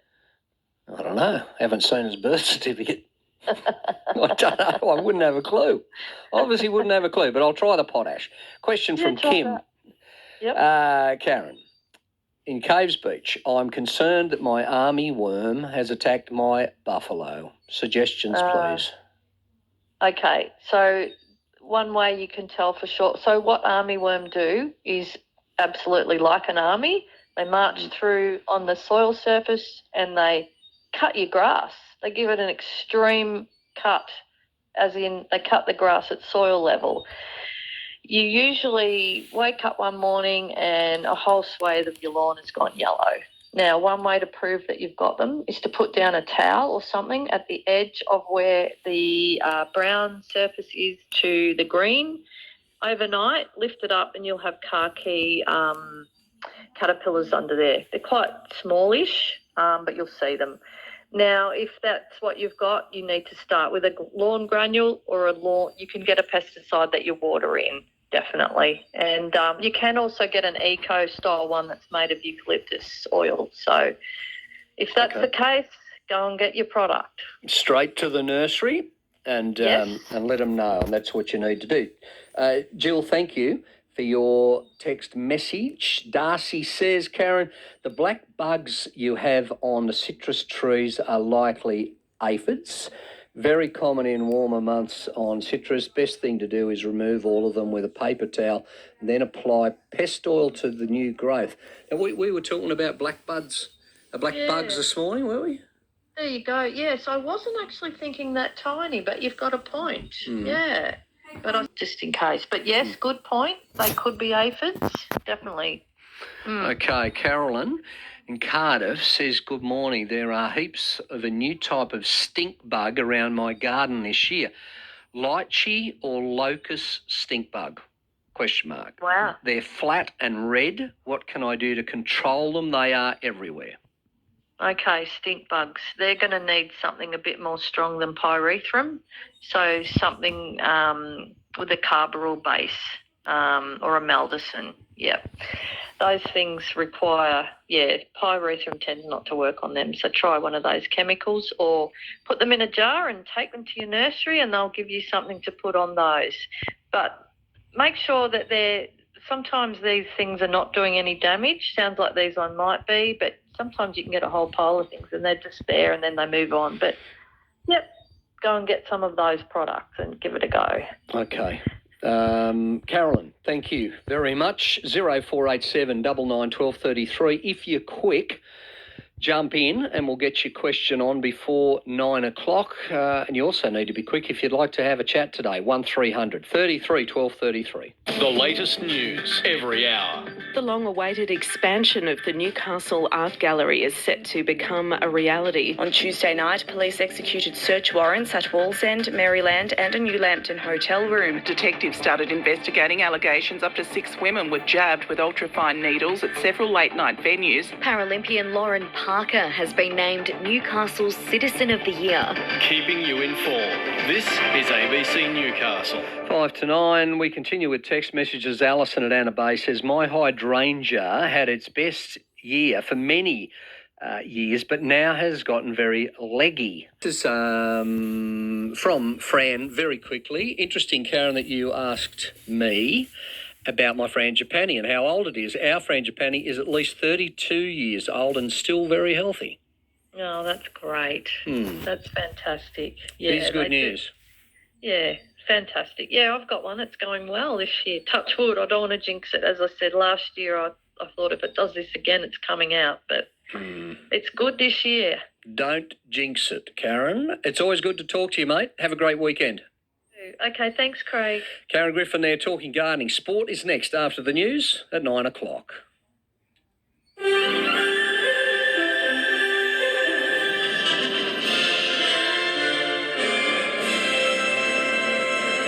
Good morning, Bindi Bryce with ABC News. 5 men have been charged over 14 armed robberies in the Hunter region. Detectives searched properties in Maryland, Horseshoe Bend, Metford, Tenambit and Tamworth yesterday morning. 5 men aged between their late teens and early 20s have been charged. 3 are due to appear in Newcastle local court today. The Morrison government is dealing with a fresh controversy this morning after it was revealed the Deputy Prime Minister called the Prime Minister a hypocrite and a liar. James Glenday reports from Parliament House. In a message that was passed on to former Liberal staffer Brittany Higgins in March last year, Mr Joyce said he had never trusted the PM and that he disliked how he rearranges the truth into a lie. Upon learning the message was to be made public, he offered a full apology to Scott Morrison. It's another blow to the PM, who has now been accused of dishonesty a few times by those who've worked closely with him. Unsurprisingly, the Labor opposition has used this controversy to again claim that Scott Morrison can't be trusted. More than 80,000 people in the Hunter New England Health District have contracted COVID since the onset of the Omicron wave. Ben Millington reports. Since the 1st of December, 82,313 people in the health district have caught COVID. From that figure, 1,500 people have been hospitalised and 61 people have died. During the Delta outbreak, which began in August, the region recorded 12 deaths and 5,700 infections. It shows that while deaths and hospitalisations have ballooned during Omicron, the rate of serious illness has decreased. Residents who caught COVID were about 4 times more likely to be hospitalised during the Delta wave compared to Omicron. A third man has been arrested over a major drug syndicate in Sydney southwest. Police say 30-year-old Rachid Alameddine has been directing the activities of the criminal network. He is due to face court today. A 20-year-old and a 22-year-old man charged over the network will face court on Monday. A Chinese army soldier who fought in a deadly clash over the disputed India-China border was the country's torchbearer at the Beijing Olympics, leading India to join a diplomatic boycott of the event. South Asia correspondent of Avani Dias reports. India has accused China of politicising the Olympics by appointing Chinese soldier Qi Fabao as an Olympic torchbearer this week. He's known as a hero in China after he was wounded in a skirmish on the India-China border in the Himalayas in 2020, where soldiers of both sides died. The Indian government responded by announcing its top diplomat in Beijing will not be attending the Winter Olympics, joining countries like Australia in not sending officials to the event. A China Olympics organising spokesman said torchbearers represent exemplary individuals from the normal workforce. Organisers of the Australian Board Riders Battle say the country's next generation of talented surfers are on display in Newcastle. The heats are going ahead this morning despite a strong swell and more rain expected. Redhead board riders from Lake Macquarie won the first heat in the men's category this morning. Contest director Glenn Elliott says the event brings together clubs that are nurturing new talent.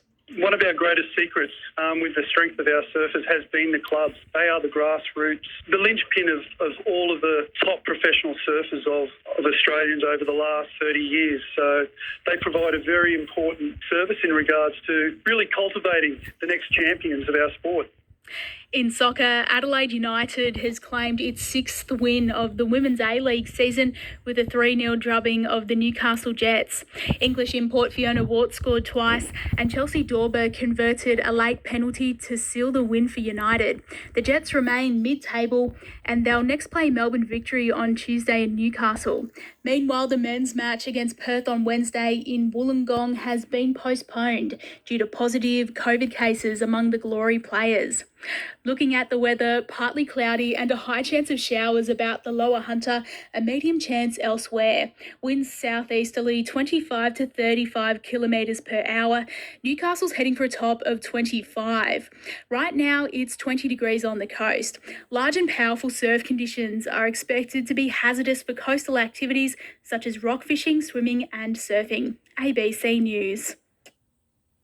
Let's talk sport.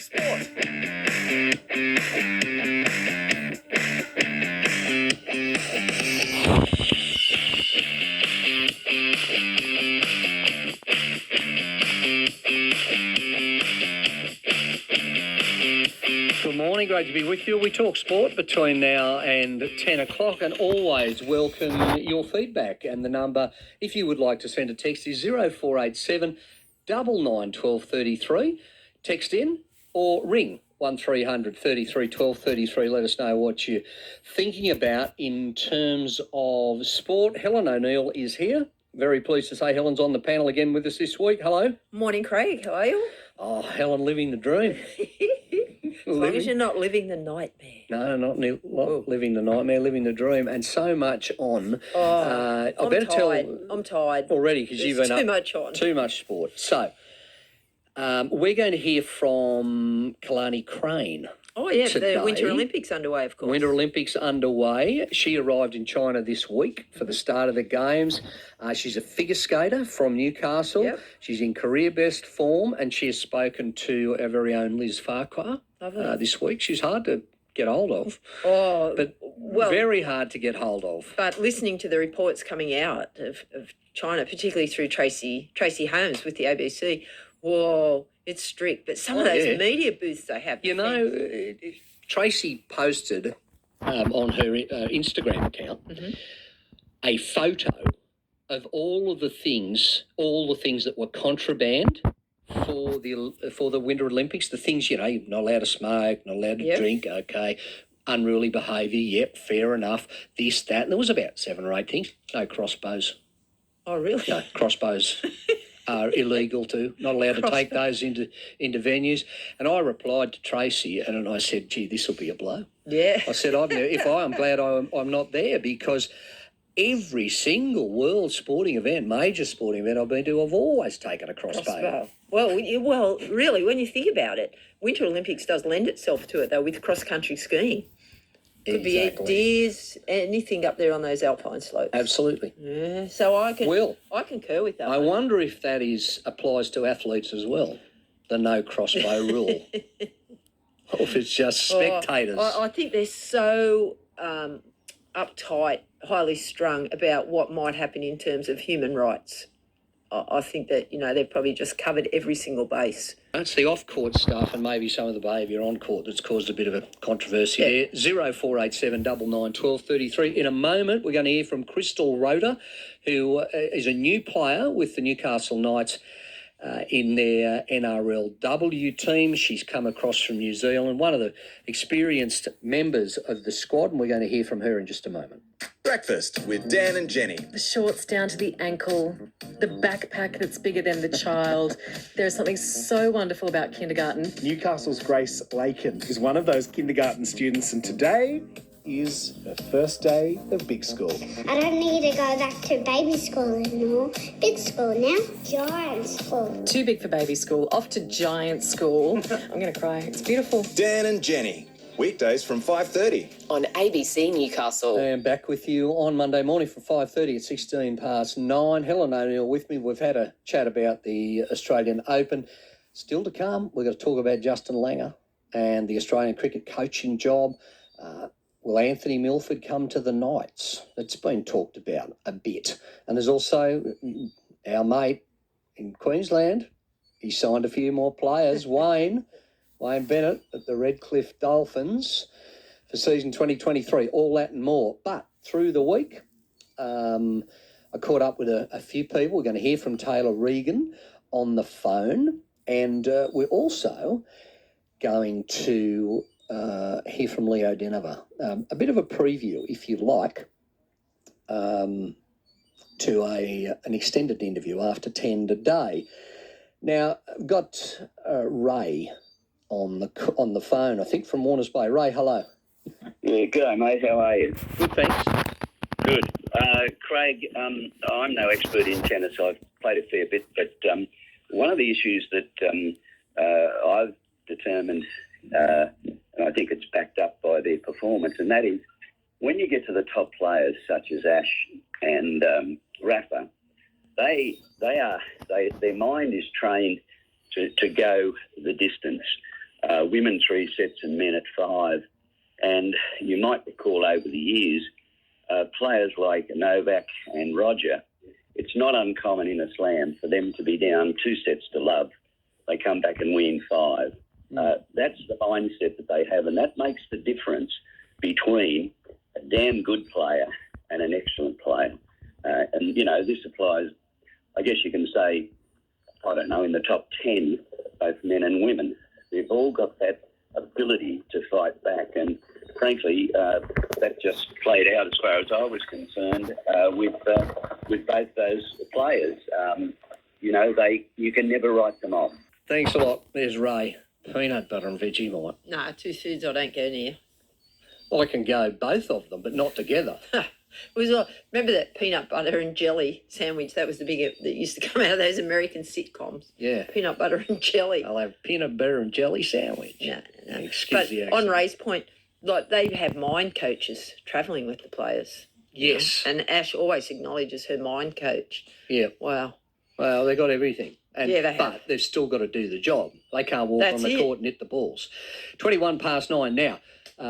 Crystal Rota. I caught up with her through the week and we had a good old chat. It's the inaugural season of the Knights NRLW team. Yep, the Knights have a women's team and they're going to kick off this year. There's a lot of excitement and interest around the team. Crystal Rota is one of the members of the team and joins us this morning. Hi, Crystal. Hi there, how are you? Very well. You a bit excited about this, the inaugural year? Yes, absolutely. It's very, very exciting to be, part of the very, very first women's Knights team. So, very exciting season ahead. Now, you're from New Zealand, and I believe there are a number of Kiwi girls in the squad. Yes, there is about 9 of us that have come across from New Zealand, so that's very comforting for myself to have a few familiar faces from back home travel across with me. How much of a background do you have in rugby league? Coming from New Zealand with the national sport of the religion over there being rugby union, did you play rugby before you went across to rugby league? Yes, I did actually. I played rugby first before I played rugby league. When I was in school, we didn't actually have any rugby league teams as the sport was, was still quite small and there weren't many participants in rugby league when I was younger. So I only started playing rugby league after finishing high school because I just didn't have access to it. But from then on, I've sort of played ever since and been playing for about 16 odd years now, I think it would be. And I love it, and I'm so passionate about it, and I'm so grateful to be a part of where the sport is today. Which position do you play on the field? I play hooker, so number 9, which is a middle position. So, up against all the big middles and the big props that run through the middle of the paddock. Are you a big player yourself, or you're a diminutive hooker?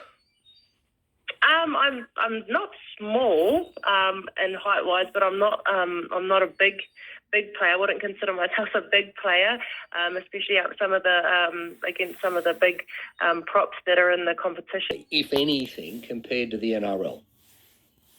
I think, there's always that common goal of obviously trying to score tries. So what you're trying to achieve in our game in comparison to the men's is exactly the same. You're trying to put points on the board and trying to obviously stop the opposition from putting points on their board. So, there's that common goal between the two competitions with the NRL and the NRLW, but obviously how we achieve it may be slightly different. I find that, the females' kicking game isn't quite at the same level, obviously, as the males' game. I believe that physically, the women's game is just as tough as the men's. I see there's some massive hits put on in the women's game. And skill-wise also, the game's evolving and women are getting more skillful because we're becoming more, have more resources readily available and, higher athlete performance sort of areas and spaces to be a part of. So the game is definitely heading in the direction to be around the same as the NRL and, in a few years to come, it's definitely going to be at that same level, I believe. I worked as a commentator, a sideline commentator on one of the test matches where the Australian women's team was involved here in Newcastle. And so I got a really close look at the women's game, and I remember Ruan Sims was playing for Australia, and I just watched the physicality of the game, and I remember thinking, I wouldn't want to be out there. I wouldn't want to be out there in this game because it was astonishing from my point of view to see how tough it was, close hand. Yeah, was that 2016? I think it was. Yeah, it would have been about then. Yeah. Were you playing? I played that year. Did you? Yeah, I was playing that year. Yeah, I played that year. I played that year here in Newcastle. That was a very physical game. I remember that game vividly in my head. Yeah, well, so did I. You were playing, and I haven't forgotten about it. Look, it's great to talk to you today. It's great to meet you via the radio airways. We'll be watching the season unfold very closely, and I hope we get the chance to talk to you again through the year. Yeah, thank you for the opportunity, and I hope you do too. There is Crystal Rodo joining us, a member of the NRLW team for the Newcastle Knights in this upcoming 2022 season. And they've got the season ahead. It's not too far away either, Helen, is it? No, I think it's in March. They kick off, literally. It's not a long competition either, is it? No, well, normally they play... it didn't go ahead last year, did it, because of COVID? They normally play in the last weeks of the leading up, and then they play their grand final on the grand final of the NRL. Yeah. I think they're playing 2 comps this year. One now, and then I think they back up again towards the end of the season. That was the original plan, but of course debut year for the Newcastle Knights. And it's interesting though, a lot of players that perhaps with the Sydney Roosters, the Bridie Parkers, Hannah Southwell, I think she's with the Dragons, they haven't signed with Newcastle. So we haven't got a lot of players who are already in the NRLW from Newcastle haven't come home yet. But, they'll watch the inaugural season, see what Newcastle's throwing up, see what the deal they're getting from the Sydney or the Brisbane clubs. And I think we'll see a change in maybe not next year, but the year after. Yeah. We'll see a lot of those girls return. Okay. 29 to 10. This is Let's Talk Sport. Helen O'Neill is on the panel with me today. And if you'd like to send a text in, you can. 087 99 12 33, and the texts are flowing in. None of them are about sport. About peanut butter and jelly. Peanut butter and jelly. So, or Vegemite. Jody says, hey, peanut butter and Vegemite are great bedfellows on a sandwich. Sweet and salty. I know, Jody, can't agree. Trish says peanut butter and banana on fresh multi... This used to be a sports show. Peanut butter and banana on fresh multigrain bread is delicious. Well, I don't eat peanut butter, but I certainly eat almond spread and banana on a wrap or something. Yeah, I have to agree with that one. Okay, thanks, Trish. Max says, good morning, Craig and Helen. I think the peanut butter and jelly sandwiches... The jelly is actually honey. Not bad. Give it a try. I'm enjoying the show. The jelly is actually honey. So is that what the Americans were talking about when they had peanut butter and jelly? I thought the jelly was... our jelly. I thought it was more like a jam. Sometimes you get not the conserve jam, but the jelly type jam. I think that's what I think. I think you're right. But, isn't it great that sport, we don't isolate people. We have recipes. We have entertainment. It's everything. It's not all about sport. No, it's not. Mornings with Kaya Handley. We're being asked to lace up your joggers, head into the bush and take photos of animals, plants, insects as part of a massive project. Casey Kirchhoff is here to tell you about it. People that are walking those trails every day and living and breathing that environment know it so intimately, and that's something that we really wanted to draw in for the big bushfire Bio Blitz, getting local experts to come out and give back to the community knowledge and information about bushfire responses. Kaya Handley on ABC Newcastle. Still to come, Kalani Crane speaking with ABC Newcastle's Liz Farquhar in this half hour. She's in China for the Winter Olympics. We're going to hear from Taylor Regan, who's back in town and playing with the Jets this season, and Leo Dinova. We will hear an extended interview with Leo Dinova after 10 o'clock, and some memories, great memories there for Knights fans. 1997, when Andrew Johns was injured, he played about 15 or 16 games, and they made the grand final. Of course, when Andrew came back, Leo stepped aside, but so many of the players say, we wouldn't have made the grand final without him. So, good story, great story, in depth with Leo Dinova after 10 o'clock. Now, we've talked about the tennis. We need to talk about the cricket. Yep. Justin Langer. Taylor Regan there. Good to have an experienced head in the squad. Yeah, it'd be interesting to see Craig if he plays any part in the game. Actually, sometimes training he can probably take a lot of those younger guys, teach them many things from his wealth of experience. But it'd be interesting to see if he does run out, particularly in front of home crowd. He was always a very popular player. Yeah, good luck. Yeah. I hope so. Yeah, so do I. 16-10. Now, Winter Olympics. Newcastle Winter Olympian Kalani Crane has arrived in China this week for the start of the 2022 Beijing Games.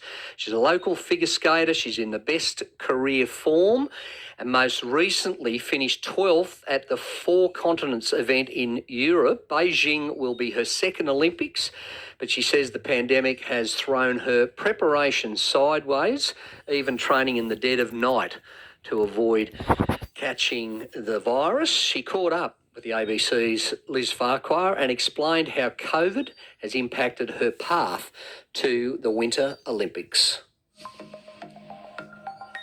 As soon as the pandemic happened, they cancelled the 2020 Worlds, which already threw a spanner in the works because, that was kind of our last practice run before our qualifying season started. So that was quite stressful, but also not competing in so long, and then obviously having hired around 4 months off the ice. So that was something that I've never obviously done before. I think at most I'd have 3 days off the ice. So that was a challenge in itself, and just getting your fitness back, and just to be even, not even at competition level, but just at regular training level was really hard to get back. So it's been really stressful, but I've just tried to enjoy it as well because, I think that especially after a pandemic, you're a little bit more appreciative of everything that you get to do and all the opportunities that you get. So, that's what I've tried to. I've tried to enjoy every moment leading up into the games. You're studying at Uni of Newcastle, I understand, and based at the local rink here when you are here in Australia. Tell us about just the last little while since you've been back in the country, how your prep's been. I understand you are in a pretty special bubble to make sure you stay safe. Yes, we're taking every precaution that we can to avoid the risk of COVID before we go to the games. So even when I travelled to 4 continents, we were double masking, we weren't eating on the plane, we had a face shield on, that mask wasn't coming off for anything. And also, we didn't go anywhere. We basically just went to compete and go back to our hotel rooms. And, it hasn't changed from coming back either. So I've come home and, I don't see any of my friends or anything like that. I don't go anywhere. I just go to the ice rink to train, and even then we've taken extra measures there just to make sure that I'm training by myself, even if it is 11 o'clock or midnight. It's only for a few days, so I wanted to not take any chance because we're on the last legs now, so I'm nothing's going to stop me from going to my second games. Spend your Saturday with Craig Hamilton on ABC Newcastle.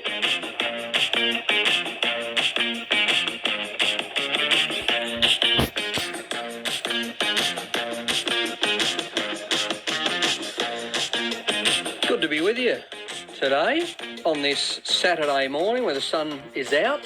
It was a little bit overcast earlier today. In fact, it might be overcast. No, I was right the first time. It is sunny. Looking out the window, there's still some rain forecast today and probably more tomorrow, according to the Bureau. So be prepared for that. Now, in this next half hour, as I mentioned a few times through the morning, we're going to catch up with Leo Dinova one-on-one, find out what he's doing. A very proud Indigenous man. He's doing some great work in the Indigenous area with kids now, but was very much an integral part of the Newcastle Knights team in 1997. We heard a little bit from Leo just before the news at 10 o'clock during the sports panel. The Australian board riders battle is on in Newcastle this morning in rainy conditions. We're going to cross down to Bindi Bryce shortly, find out what the latest is.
show me.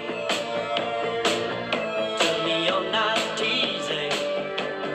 I don't know why sometimes I get frightened. You can see my eyes, tell that I'm not lying. I don't know why sometimes I get frightened. You can see my eyes, you tell me you're not lying.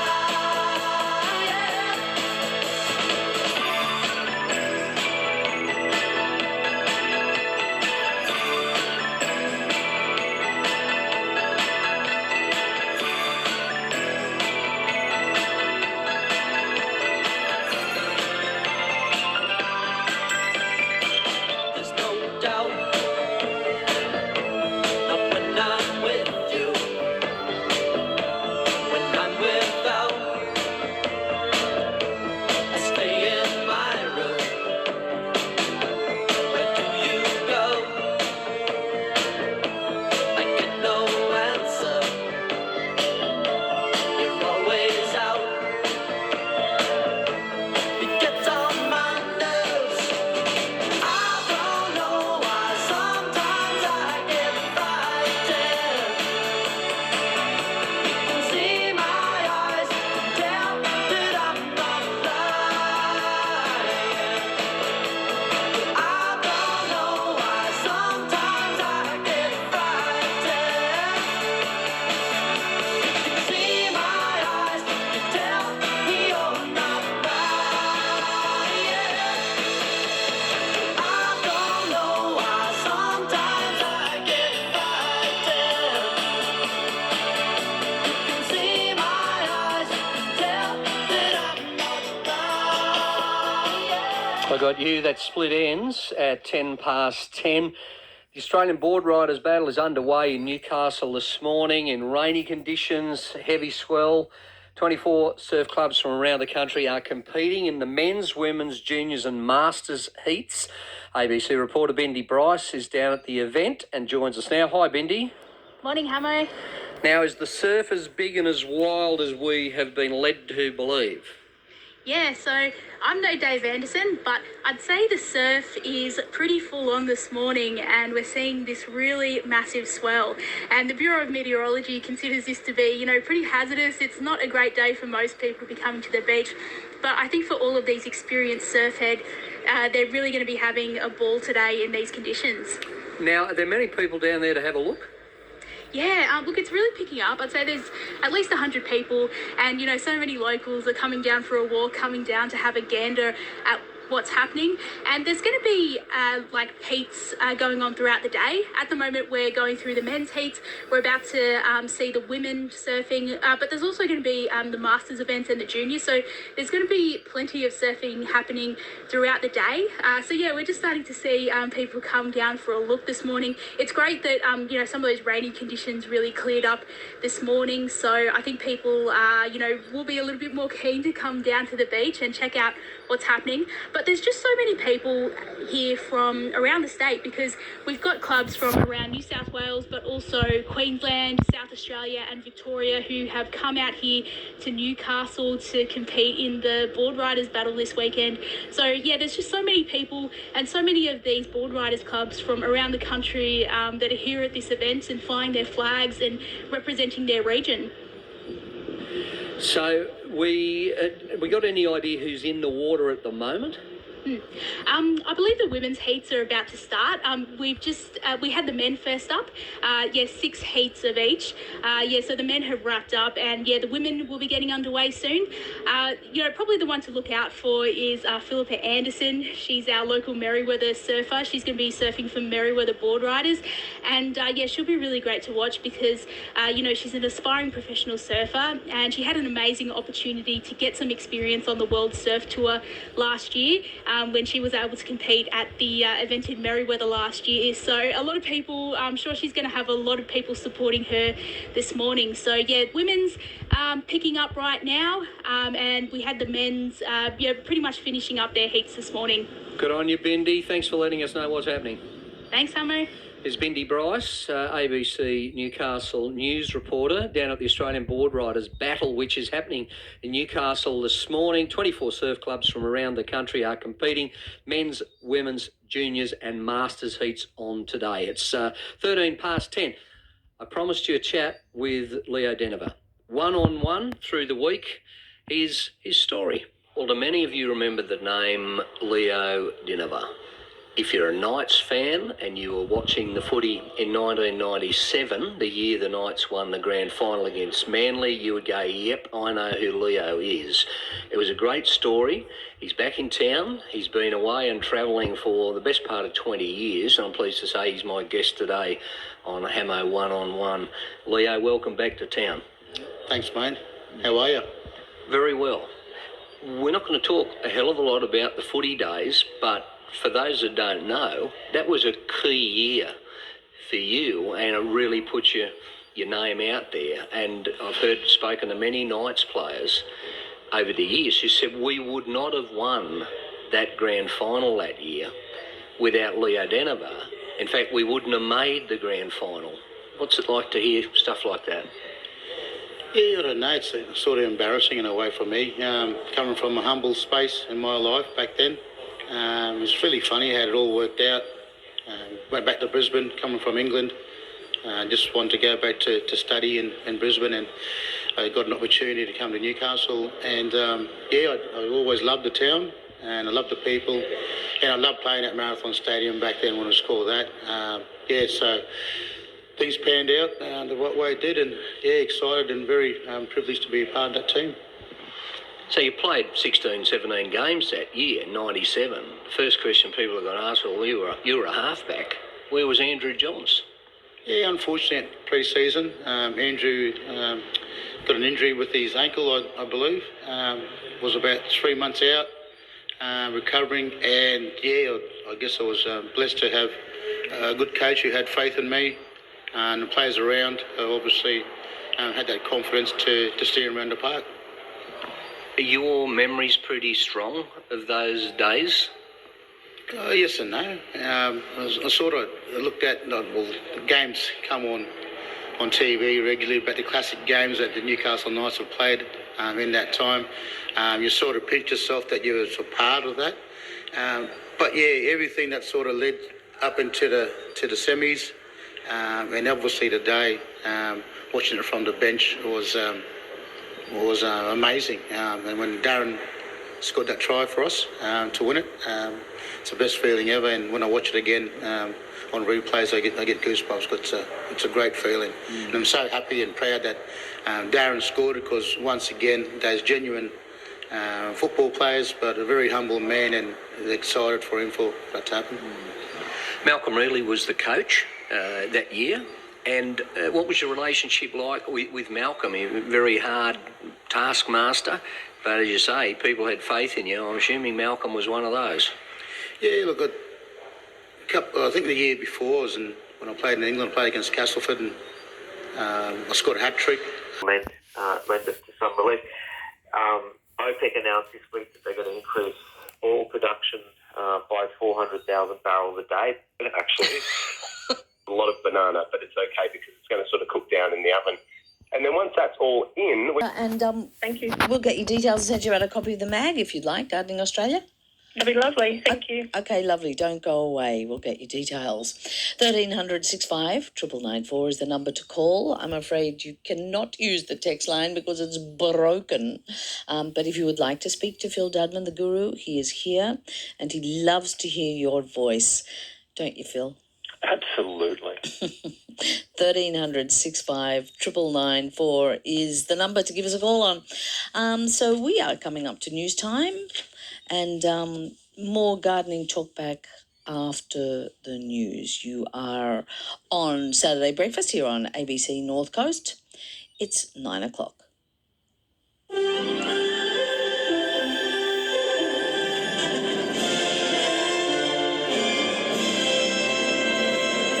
Good morning, Jamelle Wells with ABC News. Deputy Prime Minister Barnaby Joyce has apologised for calling the Prime Minister a hypocrite and liar. James Glenday reports from Parliament House. The message was passed on to former Liberal staffer Brittany Higgins in March last year when her allegation of rape at Parliament House was dominating headlines.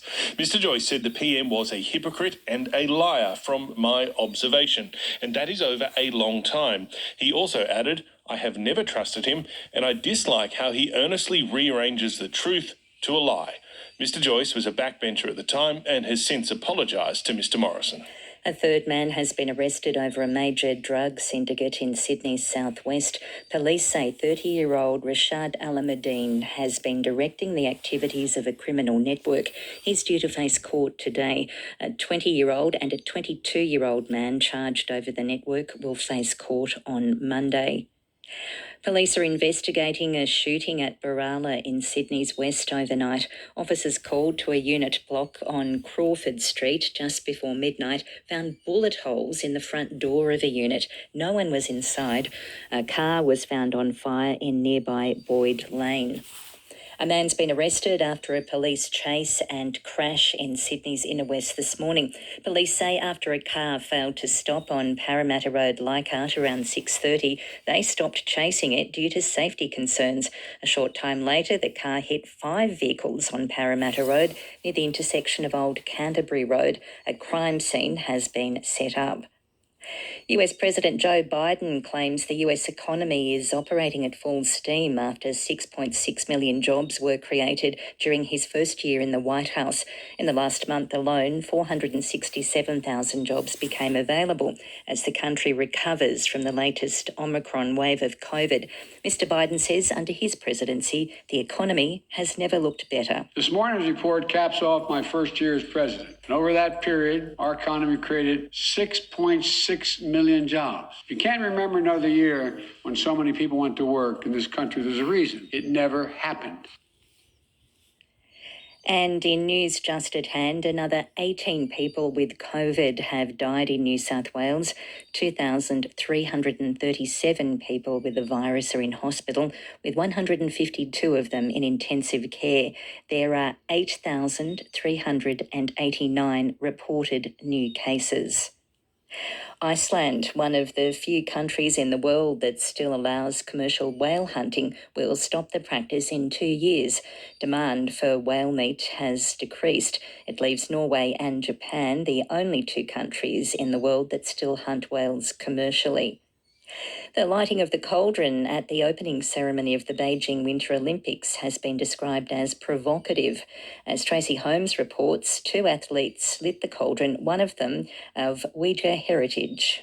Opening ceremony director Zhang Yimou promised a simple, safe and splendid event. For the most part, it delivered. Snowflakes, doves and children from minorities dared the audience to dream of a peaceful future world. It was the understated punch at the end of the show that guarantees the controversy in the lead-up to the Games continues for some time, with Dinigir Yila Mujang, one of the final 2 torchbearers, a 20-year-old cross-country skier with Uyghur heritage. The US led a diplomatic boycott of 8 nations, including Australia, after labelling China's treatment of Uyghurs a genocide. Tracy Holmes in Beijing for ABC Sport. In men's soccer, Sydney FC had a 2-1 win over Adelaide United at Hindmarsh Stadium to move to the top of the A-League ladder. In the women's competition, Wellington Phoenix suffered a 2-0 loss to Melbourne Victory in Wollongong. Adelaide United beat the Newcastle Jets 3-0. In the basketball, Tasmania Jack Jumpers had a 7-point win over the Sydney Kings in Hobart. And the Australian board riders battle is going ahead in Newcastle this morning in rainy conditions and heavy swell. 24 surf clubs from around the country are competing in men's, women's, juniors and masters heats.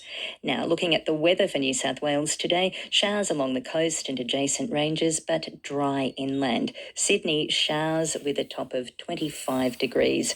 Right now, it's 21 degrees across the city. The humidity, 54%.